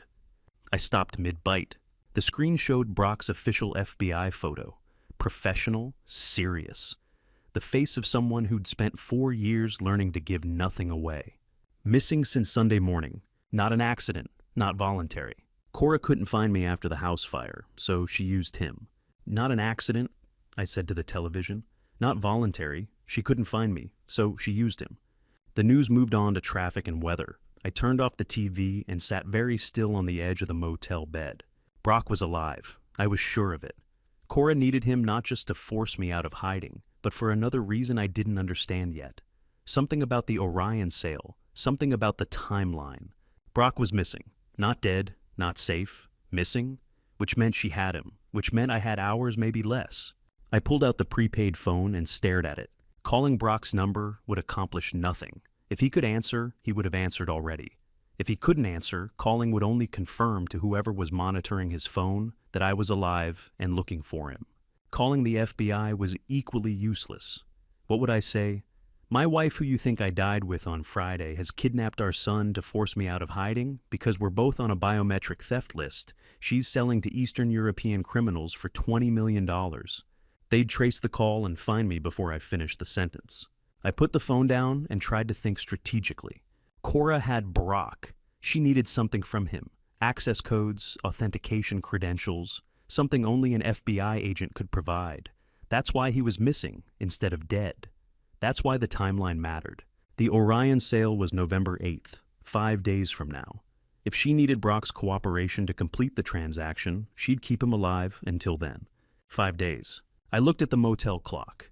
It was 6:30 Sunday evening. In 5 days, my son's biometric identity would be sold to criminals who could use it to bypass every security system I'd spent 30 years building. Unless I stopped it. I tried to sleep at 9 o'clock and failed. Tried again at 10 and failed worse. At 11, I gave up and sat in the chair by the window watching cars pass on the highway outside. I thought about Cora, not what she'd done, who she was, who I thought she was. We met 36 years ago at a government contractor conference. She introduced herself as Cora. I never thought to ask if that was the name she'd been born with. She was brilliant, sharp, the kind of person who saw patterns others missed. I was 24 and convinced I was smarter than I actually was. She was 22 and genuinely smarter than everyone else in the room. 3 months after we met, she told me a story. She'd led a data research project at a government-affiliated think tank. 6 years of work, innovative methodology, groundbreaking results. And then one day, without explanation, the project was shut down. No warning, no justification. Just a memo saying the research was being transferred to another department and her services were no longer required. They took what I built with 6 years of my life, she said. We were sitting in her apartment drinking wine that was too expensive for either of our salaries. And without even saying thank you. I'd held her hand across the table. That's why we don't work for the system, I'd said. We work for each other. She'd looked at me with an expression I'd interpreted as gratitude, maybe even love. 36 years later, sitting in a Fairfax motel at 2 in the morning, I understood that expression differently. It wasn't gratitude. It wasn't love. It was recognition. She'd found someone who would build the systems she needed to take back what she thought the government had stolen from her. I sat on that motel chair at 2 a.m. and realized I spent 35 years believing I knew Cora Powell. 35 years knowing only the person she wanted me to see. Orion hadn't started from greed. It had started from bitterness, from betrayal, from a 22-year-old woman who'd had 6 years of work taken away without explanation. And I'd helped her, not knowingly, not intentionally, but I'd built the authentication system she needed. I'd designed the security protocols she'd later exploited. I'd spent 30 years creating the tools she'd used to steal identities from the same government that had stolen hers. She wasn't lying about that pain, I said to the empty motel room. The question wasn't whether her bitterness was real. The question was whether real bitterness justified what she'd become. And sitting there at 2 in the morning, I knew the answer. Number. Bitterness might explain the first step. But Orion wasn't one step. It was a decade of calculated choices. It was 2,400 people whose lives she'd commodified. It was a son she'd put on a list to be sold. It was a husband she'd tried to burn alive because he'd become inconvenient. I sat in that chair until sunrise and thought about the woman I'd married. The woman across from me at 1,000 dinners. The woman I'd kissed goodbye 10,000 mornings. I had never actually known her at all, only the version she had decided I was allowed to see. The question I needed to answer now wasn't why. The question was how much time I had left. The sun came up at 6:40 Monday morning. I watched it through the motel window and felt nothing. Somewhere out there, my son was being held by his mother for purposes I didn't fully understand. Somewhere out there, a data sale worth $20 million was scheduled to complete in 4 days. And somewhere out there, a woman I'd loved for 3.5 decades was waiting for me to make a mistake. I wouldn't give her the satisfaction. But first I needed to know where she was keeping my son. The prepaid phone rang at 9 o'clock Monday morning, an unknown number. I stared at it for 3 rings before answering. Hello, Mr. Powell. A woman's voice, professional, controlled. The kind of voice that had been trained to sound warm without actually being warm. My name is Clarice Kelly. I'm the family attorney. I just heard about the fire and about Brock. I'm so sorry for your loss. I said nothing.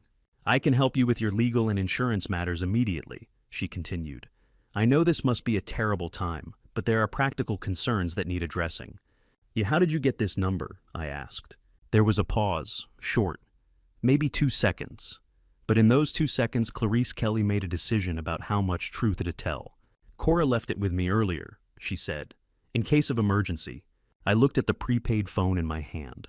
The phone I'd bought Friday night with cash at a Manassas gas station. The phone whose number I'd given to exactly one person.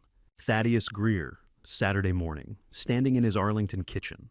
I see, I said. Can we meet? Clarice asked. Brief, just to discuss your options. I'm in Alexandria this afternoon. I'll call you back, I said and hung up. I set up the meeting and sat still for a while. A lawyer called the prepaid number I bought Friday with cash. The number I only gave Thaddeus. Either Thaddeus had reported it to Cora, or surveillance existed that I didn't yet understand. Both options were bad. The first meant Thaddeus was compromised voluntarily or under pressure I didn't know which. The second meant Cora's reach extended further than I'd calculated. I needed to know which one was true. I met Clarice Kelly at 11:30 in a coffee shop in Old Town Alexandria. She was 55, impeccably dressed, with the kind of professional warmth that a state attorneys practice until it becomes indistinguishable from genuine concern. She offered condolences. She explained insurance procedures. She asked if I needed help with memorial arrangements. I nodded in appropriate places and said very little. What she didn't ask about was Brock. She'd mentioned him on the phone, about Brock. She'd said, but in person sitting across from me with coffee neither of us drank, she never brought him up again. That told me everything I needed to know about whose side she was on. I thanked her for her time and left at 12:15. Then I drove back to Thaddeus's house in Arlington. He answered the door with surprise that looked genuine. Ray, I didn't know you were coming back. I need to use the terminal again, I said. Just for an hour, then I'll be out of your way. He stepped aside and let me in. Of course, stay as long as you need. You want lunch? I'm fine, I said. I went to the study and sat at the old DHS terminal. The screen came to life with a login prompt that hadn't changed in 15 years. I entered credentials I shouldn't still remember. Legacy maintenance account. Unrevoked. Sitting in a subsystem no one had thought to delete because deleting it would require admitting it existed in the first place. Legacy credential accepted. I was in. I navigated to the procurement database. Contract records, facility leases, shell companies and subsidiary organizations connected to federal contracts that had been active in the last decade. Powell Foundation appeared in 17 files.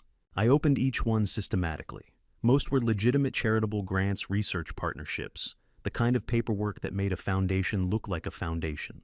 Then I found the one that wasn't. Tyson's Corner office building, 7th floor, leased under a shell company called Orion Technical Services LLC, parent organization Powell Foundation. The address burned itself into my memory. I didn't write it down. I didn't save the file. The most important things stay in your head, not on paper someone else can find. That's when I heard Thaddeus in the next room, speaking very low, on the phone. I couldn't hear every word clearly through the closed door, but I heard enough. Yeah, actually, I'm still here. And yes, using the terminal now. And I don't know, maybe another hour. Thaddeus was in the next room, speaking very low. I didn't need to hear every word to know what was happening. I kept looking at the screen, calm, typing normally. My hands moved across the keyboard like I was still researching, still searching, still unaware that the man who'd helped me Saturday was reporting my location to someone who wanted me found. I opened 3 more files, skimmed them without reading, closed them, made it look like I was still working. In the next room, Thaddeus's voice dropped even lower. I heard, understand, and soon as he leaves? I had maybe 20 minutes before Thaddeus reported I'd left his house, maybe less. I needed to use every one of them. I logged out of the terminal properly, cleared the session history, stood up and stretched like someone who'd been sitting too long. Then I walked into the living room. Thaddeus was sitting on the couch, no phone visible, reading the newspaper like he'd been there the whole time. Find what you needed, he asked without looking up. Some of it, I said. Thanks for letting me use the system. Anytime, Ray. He turned a page. You staying for dinner? I can't. I have some things to take care of. Be careful out there. He looked at me over the newspaper. His eyes were tired, guilty, but not sorry enough to stop. A lot of people are looking for you. I know, I said. I walked to the door, picked up the car keys he'd lent me Saturday, turned back one more time. Thaddeus? Yeah. Thank you for everything. He nodded. Take care of yourself, Ray. I walked out and got in the car. I had saved the Tyson's Corner address to memory not written down, not saved to file. Paper leaves trails, memory doesn't. I drove east toward Fairfax and started planning. Planning meant reconstructing what I knew and identifying what I didn't.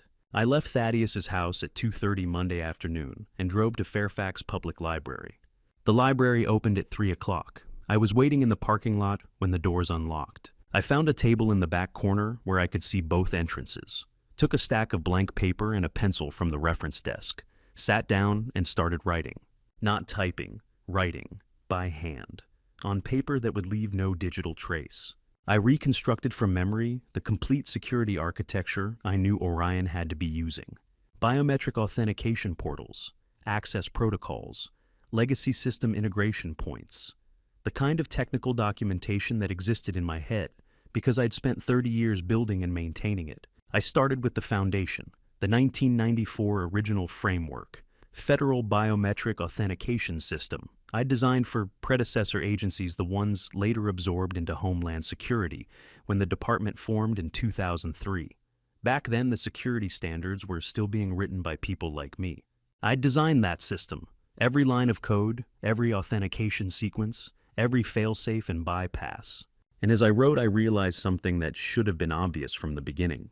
Orion wasn't just using similar systems. It was built directly on my original architecture, the 1994 framework. Through decades of upgrades and modern interfaces and additional security layers, the basement code was still mine. Because no one had deleted it. Deletion means admitting vulnerabilities. Admitting that the original system had flaws. Admitting that security protocols from 30 years ago might not meet modern standards. So instead, they built on top, Layer after layer, modern authentication on top of legacy code that still worked perfectly well if you knew it existed. I knew it existed. They never deleted the legacy code. Deletion means admitting vulnerabilities, so it stays buried under decades of upgrades waiting for someone who remembers it exists. I kept writing command sequences, access backdoors, maintenance protocols that were supposed to be decommissioned but never actually removed from the system because removal would require acknowledging they were there in the first place. I wrote for 2 hours. The paper filled with technical specifications that would mean nothing to anyone who didn't understand federal security architecture from 3 decades ago. But to me, it was a map, a blueprint, a way inside a system that thought it was impenetrable because no one remembered the foundation it was built on. Except I remembered. I tore the paper into small pieces and threw them in the different trash cans when I left the library. What I needed, I kept in my head. That was the safest place. It always had been. The knowledge was there now, accessible, complete. I knew how to get into the Tysons facility. I knew which cameras had blind spots. I knew which access points still accepted legacy credentials. I knew exactly which commands to enter if I needed to disable biometric verification for 60 seconds. 60 seconds. That's all I would need. I left the library at 6 o'clock and drove back to Arlington. Thaddeus answered the door like he'd been waiting for me. Ray, I was starting to worry. And just research, I said. Can I bother you for dinner? Of course. He made pasta from a box. Neither of us said much. We sat at his kitchen table and ate like 2 old friends who'd run out of conversation years ago. At 7 o'clock, I stood up and took my coat. I should get going, I said in a normal tone that revealed nothing. Thaddeus stood up immediately, too quickly, with the particular enthusiasm of someone trying very hard to sound casual. Stay another night, Ray. It's dangerous out there. I looked at him for a long moment. Thaddeus looked back. We both understood what was happening. Both knew what he was doing. Both knew why. He had someone he was protecting, a daughter maybe, or a grandchild, someone Cora had leverage over, someone whose safety depended on Thaddeus doing exactly what he was told. I understood that, better than he probably realized. Thank you, Thaddeus, I said, for everything. I held out my hand. He shook it. His grip was firm, guilty, but not apologetic. Where are you going? He asked. I didn't answer. We both knew he would report it anyway. Be careful, he said. You too. I walked to the car and got in. I wasn't angry. Anger would have been a luxury I couldn't afford. Instead, I felt something closer to understanding. People do unimaginable things when the people they love are threatened. Thaddeus was doing what he had to do to protect someone. I was doing what I had to do to protect Brock. We were both fathers, just on opposite sides of a war neither of us had chosen.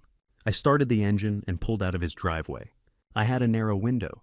Thaddeus would make his call the moment my taillights cleared his street. I knew that much. I needed to use every second before the window closed. I drove out of Thaddeus's neighborhood. 20 minutes, maybe less. I had a list of things to do before midnight, and none of them could wait until morning. First, find a place to park for 3 hours where no one would notice a man sitting alone in a car. Second, wait until the Tysons Corner office district cleared out. Until the late workers went home and the cleaning crews finished and the building became what it truly was. After dark, an empty shell with security systems that thought they were impenetrable. Third, use knowledge that only I possessed to walk into that building, like I still worked there, like I had every right to be there, like the legacy credentials in my head were still valid because no one had thought to revoke access for systems that weren't supposed to exist anymore. Fourth, find my son. Fifth, get both of us out alive. I didn't have a 6th step. 6 was optimistic. 5 was ambitious. But 4 was non-negotiable. I drove toward Tysons Corner and started watching the clock. The first item on that list would take me back to Tysons Corner in the dark, and I would be going in alone. No backup, no support. No plan beyond the knowledge in my head and the hope that 30 years of building security systems would be enough to defeat the one system I'd never imagined would be used against me. My own. The server room hummed around me, racks of hardware processing data they were never meant to process in a room that was never meant to exist. Floor 6 has 11 doors. 10 have signs. The 11th door at the end of the left hallway has nothing, just a slightly different colored wall panel. I'd found it by counting, by reconstructing the floor plan from memory, by knowing that rooms which don't officially exist still occupy physical space. The wall panel clicked when I pressed it, not locked. Just hidden. Inside was a server room that wasn't on any official documentation. I sat at the workstation and logged in with the same legacy credential that had gotten me into the building. The system accepted it without question. The screen filled with directories, files, databases. I opened the first folder, Audio Archive. The timestamp on the oldest file was November 1989, 35 years ago, 1 month after Cora and I were married. I clicked on a file at random. January 1994. My own voice came through the speakers, talking to Brock. He was 8 years old in that recording, asking about homework. I was helping him with fractions. The audio was clear, professional quality. Not the kind of thing you got from a cheap recording device hidden in a room. This was planned, systematic, 35 years of surveillance in my own home. I closed that file and opened another. May 2003, another dinner conversation, another normal evening that I'd thought was private. I opened a third file. This one was dated October 2024, last month. Cora's voice, not talking to me, talking to someone else. A conversation I'd never heard because I hadn't been in the room. Orion is ready for transfer, she said. The buyer confirmed November 8th, 20 million on delivery. We need to make sure both targets are handled before then. Another voice, male. I didn't recognize it. What about your husband? He's useful until he isn't, Cora said. Her voice was matter of fact, clinical. Once the transfer completes, we'll handle it. Make it look like an accident. The house fire is already planned. I stopped the playback. She'd recorded herself, discussing Orion, discussing plans to eliminate me. She'd kept evidence of her own crimes in a room she thought no one could access, because she never thought I'd be standing here. I sat on the floor in that room at 1:23 in the morning, 35 years without privacy. And this was the perfect evidence. Both things true at the same time. For the first time in 4 days, I didn't know what to feel first. Devastation at the surveillance. Vindication at the evidence. Rage at the betrayal. Relief that I could prove it. All of it was true. None of it canceled out the others. I stood up at 1:28 and got to work. I pulled an encrypted drive from my pocket. Commercial grade. Purchased legally 3 days ago, along with the GPS transmitter components. I connected it to the first USB port and started copying files. Not everything. There wasn't enough time to copy terabytes of data. But I didn't need everything. I just needed enough for the FBI to have probable cause for a full warrant. I copied selectively. Audio highlights from Cora's recordings, system metadata from Orion, transaction logs showing the sales schedule, financial records linking the Powell Foundation to shell companies, evidence that would be admissible, evidence that would matter. The progress bar moved slowly, 12%, 18%, 24%. While the files copied, I scrolled through the directory structure, looking for anything else that might be relevant. That's when I found the file that changed everything. Powell_Brock_voice_auth. I opened it. Inside was a voice authentication system, Brock's voice, recorded samples, phonetic patterns, the kind of biometric data you need when you're building a security system that requires vocal confirmation. Brock's voice had been secretly recorded, processed, integrated into Orion's authentication protocols.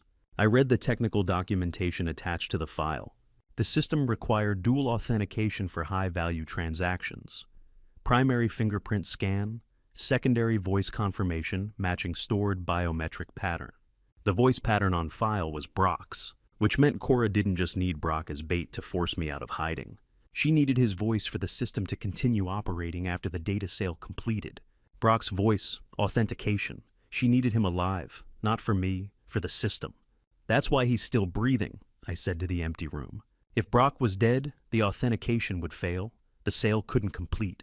$20 million would evaporate because a dead man can't speak the confirmation codes. The progress bar hit 100% at 146. I ejected the drive and put it in my inner jacket pocket. Then I did something I knew I shouldn't do, but couldn't stop myself from doing. I opened one more file. December 1989, the first Christmas after we were married. My voice and Cora's voice, laughing about something I couldn't even remember now. Young, happy. The sound of two people who thought they had their whole lives ahead of them. I closed the file. That couple didn't exist anymore. Maybe they never had. Maybe I'd been living with a stranger for 35 years and just hadn't known it. Or maybe the woman in that recording had been real, and something had broken her so thoroughly that she'd become someone else entirely. I didn't know which option was worse. I stood up and turned off the monitor. The encrypted drive felt heavier than it should, a few ounces of metal and silicon, containing evidence that would destroy my wife's life. Evidence that would also prove I'd spent 35 years being watched in my own home. Evidence that would save my son. I pressed the elevator button. Brock was somewhere on floor 7. I knew that now. The file structure had been organized by location. Floor 7, room 714. I had maybe 4 minutes before internal response protocols triggered. Maybe less if I'd tripped something I didn't know about. 4 minutes to find my son. 4 minutes to get both of us out of a building we'd never legally been in. 4 minutes before everything I'd done tonight either worked or failed catastrophically. The elevator doors opened. I stepped inside and pressed 7. The elevator doors opened onto floor 7 at exactly 2 o'clock in the morning. Floor 7 was brighter than floor 6. The hallway lights were still on, at a low setting enough to walk through without tripping.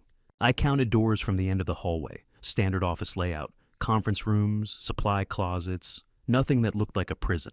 The last room on the left had a sliver of light underneath the door. I stood in front of it and used the same legacy credential I'd used everywhere else tonight, the same command sequence, the same system that didn't know it shouldn't trust me anymore. The lock disengaged with a soft click. I pushed the door open. Brock was sitting upright in an office chair, not restrained, not injured, just locked in a normal office room with a desk and a computer and fluorescent lights that were still on. He looked at me. His eyes were alert, tired but alert. The first thing he said wasn't, "What are you doing here, Dad?" or "Are you okay?" The first thing he said was, "Dad, I'm sorry. I should have told you sooner." I looked at my son, 34 years old, FBI counterintelligence agent. The boy who'd asked me about fractions when he was 8. The man who'd spent some unknown amount of time locked in this room, knowing things about his mother that I hadn't learned until 4 days ago. "How long have you known?" I asked. 6 months, Brock said. "I've been building a case for 6 months. I was waiting until I had enough evidence that it wouldn't just be your word against hers." "You should have told me." "I know." He stood up. "But you were still happy. And I didn't want to be the one to take that away from you until I could also give you a way to fix it." I looked at my son, this boy who had his mother's intelligence and my habit of carrying too much alone. "Talk later," I said. "Let's go." Brock took 1 step toward the door, then stopped. "It's Dad, do you have anything to copy data with?" I pulled the encrypted drive from my jacket pocket. "Good," Brock said. "I'll give you 90 seconds. He walked back to the office chair and reached under the seat cushion, pulled out a phone. The screen was off, but the power light was blinking green. Battery indicator showed 12%. She took my work phone. Brock said, connecting the phone to my encrypted drive with a cable from his pocket. But she didn't think to check if I had a second one. I'd been turning off the screen to save battery, pretending it was dead. Files started syncing. Progress bar appeared on the phone screen. "What's on there?" I asked. 7 conversations, Brock said. She came in to talk to me 7 times over 3 days, interrogating, threatening, explaining her plan with the confidence of someone who was certain I wouldn't escape to tell anyone. "You recorded her one-party consent," Brock said. "I was a party to each conversation, legal under Federal Wiretap Act and Virginia state law. Every word admissible. The progress bar moved, 20%, 35%, 48%. "Why didn't you call me sooner?" I asked. "Before Friday, before any of this." Brock looked at me. "Because you were still happy," he said. "And I didn't want to be the one to take that away until I could also give you proof that would hold up in court. I needed more than recordings. I needed documentation. I needed financial evidence. I needed something that couldn't be dismissed as a domestic dispute." 62%, 71%. "And then she moved up the timeline," I said. "Thursday night," Brock confirmed. "I got a tip from someone inside her network, someone who didn't know I was her son. The house fire was scheduled for Friday. I called you as soon as I could confirm it wasn't just rumor." 84%, 91%. "You saved my life," I said. "You came back for me," Brock said. "We're even." 100%. Brock disconnected the phone and handed me back the encrypted drive. "Battery at 12%, he said. 7 conversations. 3 days of Mom explaining her plan to someone she thought would never leave this room. I put the drive back in my inner jacket pocket. 2 pieces of evidence now. The surveillance files from floor 6. Brock's recordings from this room. Enough, Dad, Brock said. More than enough. We walked to the door together. I opened it first, checked the hallway. Empty. The low lights still on, no movement, no sound except the hum of HVAC systems and the distant elevator machinery. How do we get out? Brock asked. And the way I came in, I said, service entrance, basement level, legacy credentials that the system still accepts because no one remembered to revoke them. You used the 1994 maintenance accounts, Brock said. Not a question, a statement. You knew about those. I've been studying her operation for 6 months, Brock said. I know she built it on your architecture. I was hoping you'd figure out the same access points I did. When this is over, I said, we're going to have a very long conversation about operational security and when to share information with your father. When this is over, Brock said, I'm buying you dinner and we're never talking about security systems again. We stepped out into the hallway, and the lights on the 7th floor came on all at once. Not the low setting that had been there when I arrived, full brightness, every panel, every fixture. The hallway went from dimly lit to absolutely illuminated in the span of a single second. Not because someone flipped a switch. The system activated itself. Dad, Brock said quietly. That's not good. Oh, no, I said. That's not good. I'd changed something in the database when I accessed the server room on floor 6. Modified something. The system had taken 90 minutes to detect the anomaly and respond. And now it was responding. How long do we have? Brock asked. I don't know, I said. Which was true. I didn't know if the lights were an automatic security protocol, or if someone had just been notified that there was an unauthorized presence in the building. I didn't know if we had minutes or seconds. What I did know was that standing in a brightly lit hallway wasn't going to improve our odds. Move, I said. We started toward the elevator, and that's when I saw her at the end of the hallway. The lights flooded the hallway, and at the end of it stood Cora, my wife of 35 years, 58 years old, elegant even at 2 in the morning. Professional demeanor that had always made her look like she belonged in boardrooms and foundation galas. She was calm, not surprised, not panicked, vindicated. Hello, Dennis, she said. Her voice carried down the hallway with perfect clarity. I was wondering when you'd figure out the access codes. I felt Brock tense beside me. She knew, I said quietly. Of course I knew, Cora said. She took 3 steps forward, measured, controlled. I let you in. The legacy credentials you're so proud of, I left them active. The camera blind spots, I made sure they stayed in the rotation. She stopped walking. The hallway went silent. Just the hum of HVAC and my heartbeat in my ears. Why? I asked. Because I needed both of you in one place, Cora said. She looked at Brock, then back at me. Father and son, together, inside my facility, where the biometric sensors could document that you were both here, where the system could prove you broke in. I understood then. The trap wasn't to stop us. It was to frame us. The lights activating wasn't a malfunction, I said. It was confirmation. Cora agreed. Proof that you altered the system. Proof that you accessed files you had no authorization to access. Proof that when the FBI arrives, and they will arrive, you'll be the criminals, not me.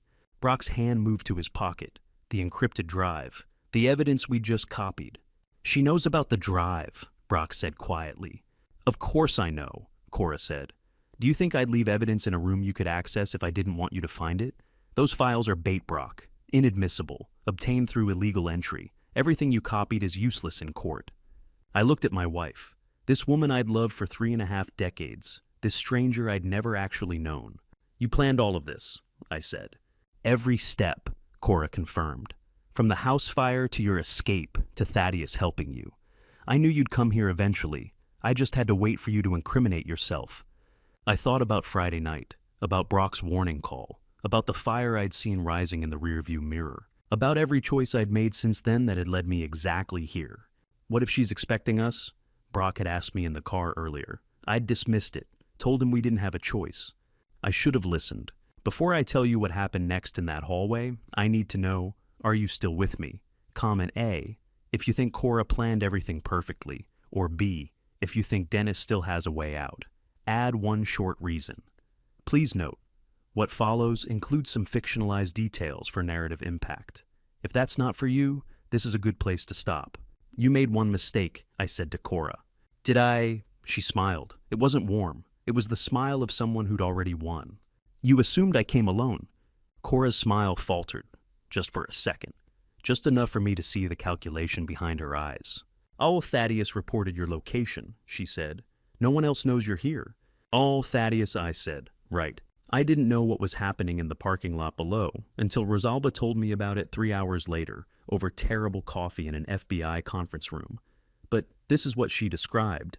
Outside in the parking lot, 3 stories below, Thaddeus Greer stood with his phone in his hand. My friend for 11 years. And for the last 4 days, Cora's informant. Rosalba Yates stood beside him, 33, FBI agent. The woman who'd been working the Orion case for nearly 2 years. Thaddeus looked at his phone, looked at Rosalba. She's inside, he said. Floor 7, with both of them.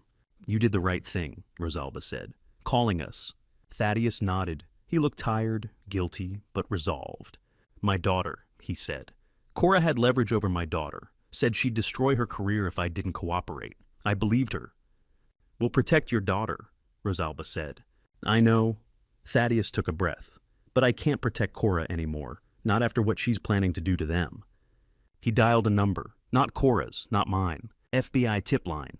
This is Thaddeus Greer, he said when someone answered. I'm calling to report a federal crime in progress. Tyson's Corner, 7900 West Park Drive. Floor 7. Corporate espionage and attempted murder. The suspect is inside now with 2 hostages. He gave them details, location, access codes, everything they could need for legal entry. That was Rosalba's account. I have no reason to doubt a word of it. Then he hung up and looked at Rosalba. They're coming, he said. Maybe 4 minutes. Good, Rosalba said. She pulled out her own phone. I'll coordinate with the response team. Inside on floor 7, I heard something through the window behind Cora. Sirens. Distant, but getting closer. Cora heard them too. Her expression didn't change. They're coming for you, she said. Not me. You broke into my building. You stole my files. When they arrive, I'll be the victim. Will you? I asked. I looked past her, through the 7th floor window. The parking lot below was dark except for the streetlights. And then it wasn't. Red and blue lights reflected off the pavement. Distant but approaching. Emergency vehicles moving fast. FBI, Brock said quietly. Not police, FBI. Cora's expression still didn't change, but something in her posture shifted, just slightly. You called them, she said. No, I said. I didn't.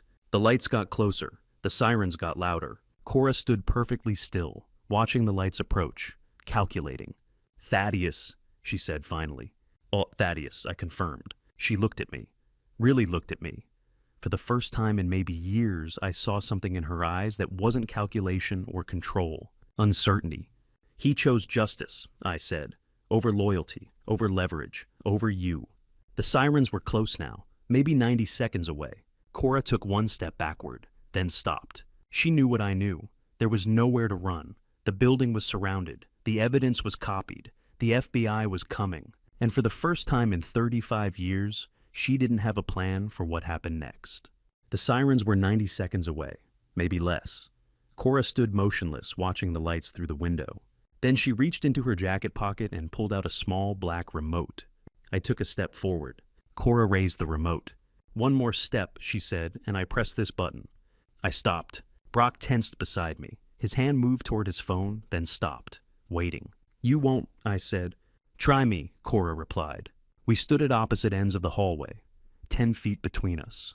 35 years of marriage compressed into 10 feet of fluorescent-lit corridor. She held the remote steady. Her finger rested on the button, not pressing, not threatening, just waiting. I looked at the device in her hand, the same device I'd swapped at midnight in her Mercedes, the GPS transmitter disguised as whatever weapon she'd believed she was carrying.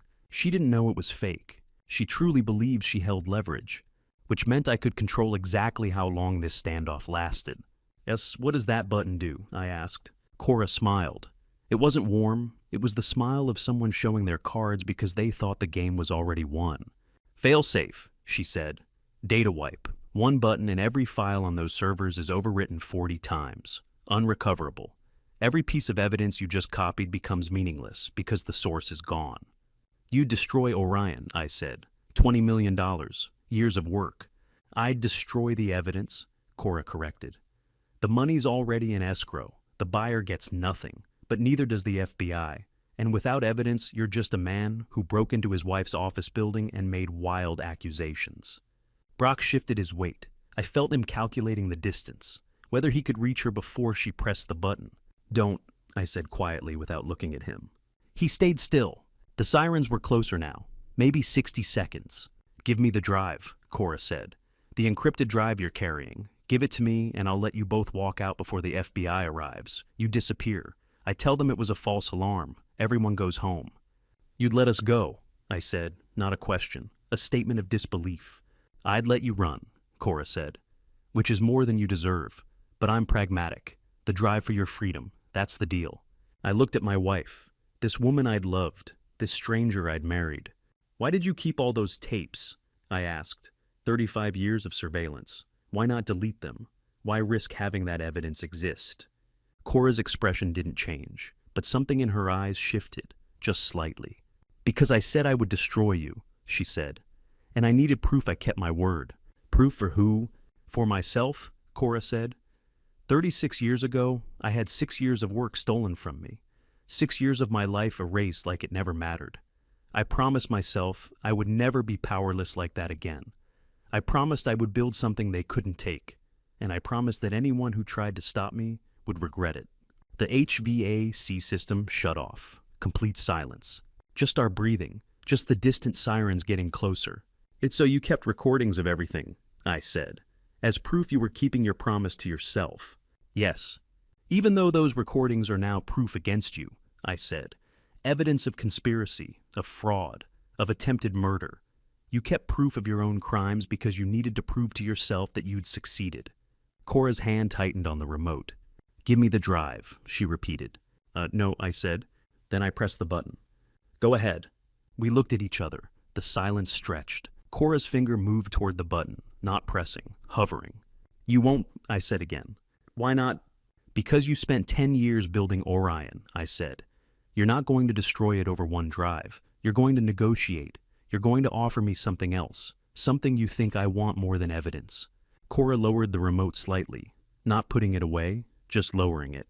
You always were smarter than you pretended to be, she said. I learned from you.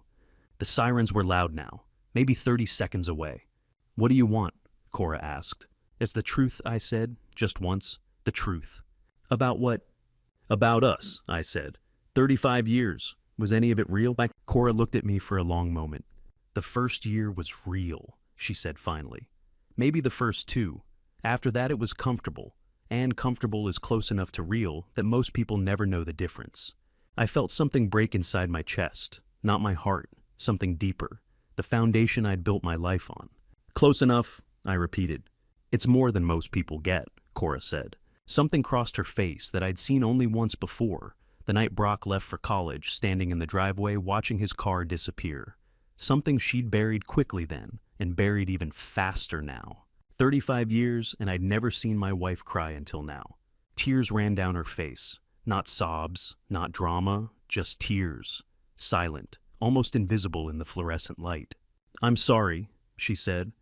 For what it's worth, I didn't want to hurt you. I just wanted to win. You hurt me anyway, I said. I know. Brock moved, not toward Cora, just shifted. And I saw Cora's eyes drop to his hand, to his phone. Screen glowing in his palm, recording, had been recording this entire conversation. Cora's face changed. Not anger, not betrayal. Calculation. Her tears stopped as suddenly as they had started. Her expression shifted back to the professional mask I'd seen 1,000 times in business meetings. How long? She asked Brock. Since the lights came on, Brock said. Cora looked at the phone, looked at me, looked at the window where red and blue lights were now visible in the parking lot below. Well played, she said. Then she smiled, and I knew that smile. It was the smile of someone who just realized they'd been outmaneuvered, but had already moved 3 pieces ahead on a board no one else could see. She was already calculating her next move. And to you listening to my story, remember this.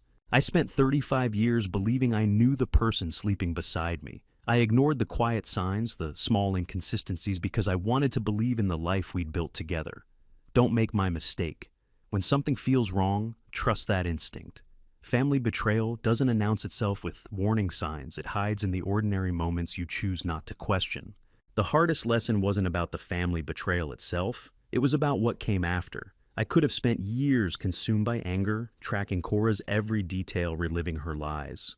But God put me through this for a reason, and I believe that reason was to teach me what freedom truly looks like. Freedom isn't revenge. It's sitting on your balcony with coffee, not needing to know what the person who hurt you is doing. Family betrayal taught me that holding on to anger is just another prison, and I'd been a prisoner long enough. If this story resonated with you, I'd love to hear your thoughts in the comments. Have you ever faced betrayal from someone you trusted completely? How did you find your way forward? And if you know someone who needs to hear this message, please share it with them. If you haven't already, consider subscribing to Revenge. Dad, every story here carries a lesson worth holding on to. Thank you for staying until the very end. Your time means everything to me. As a final note, some details in this story have been adjusted for storytelling and to protect privacy, but the core message about trust betrayal and choosing freedom remains true.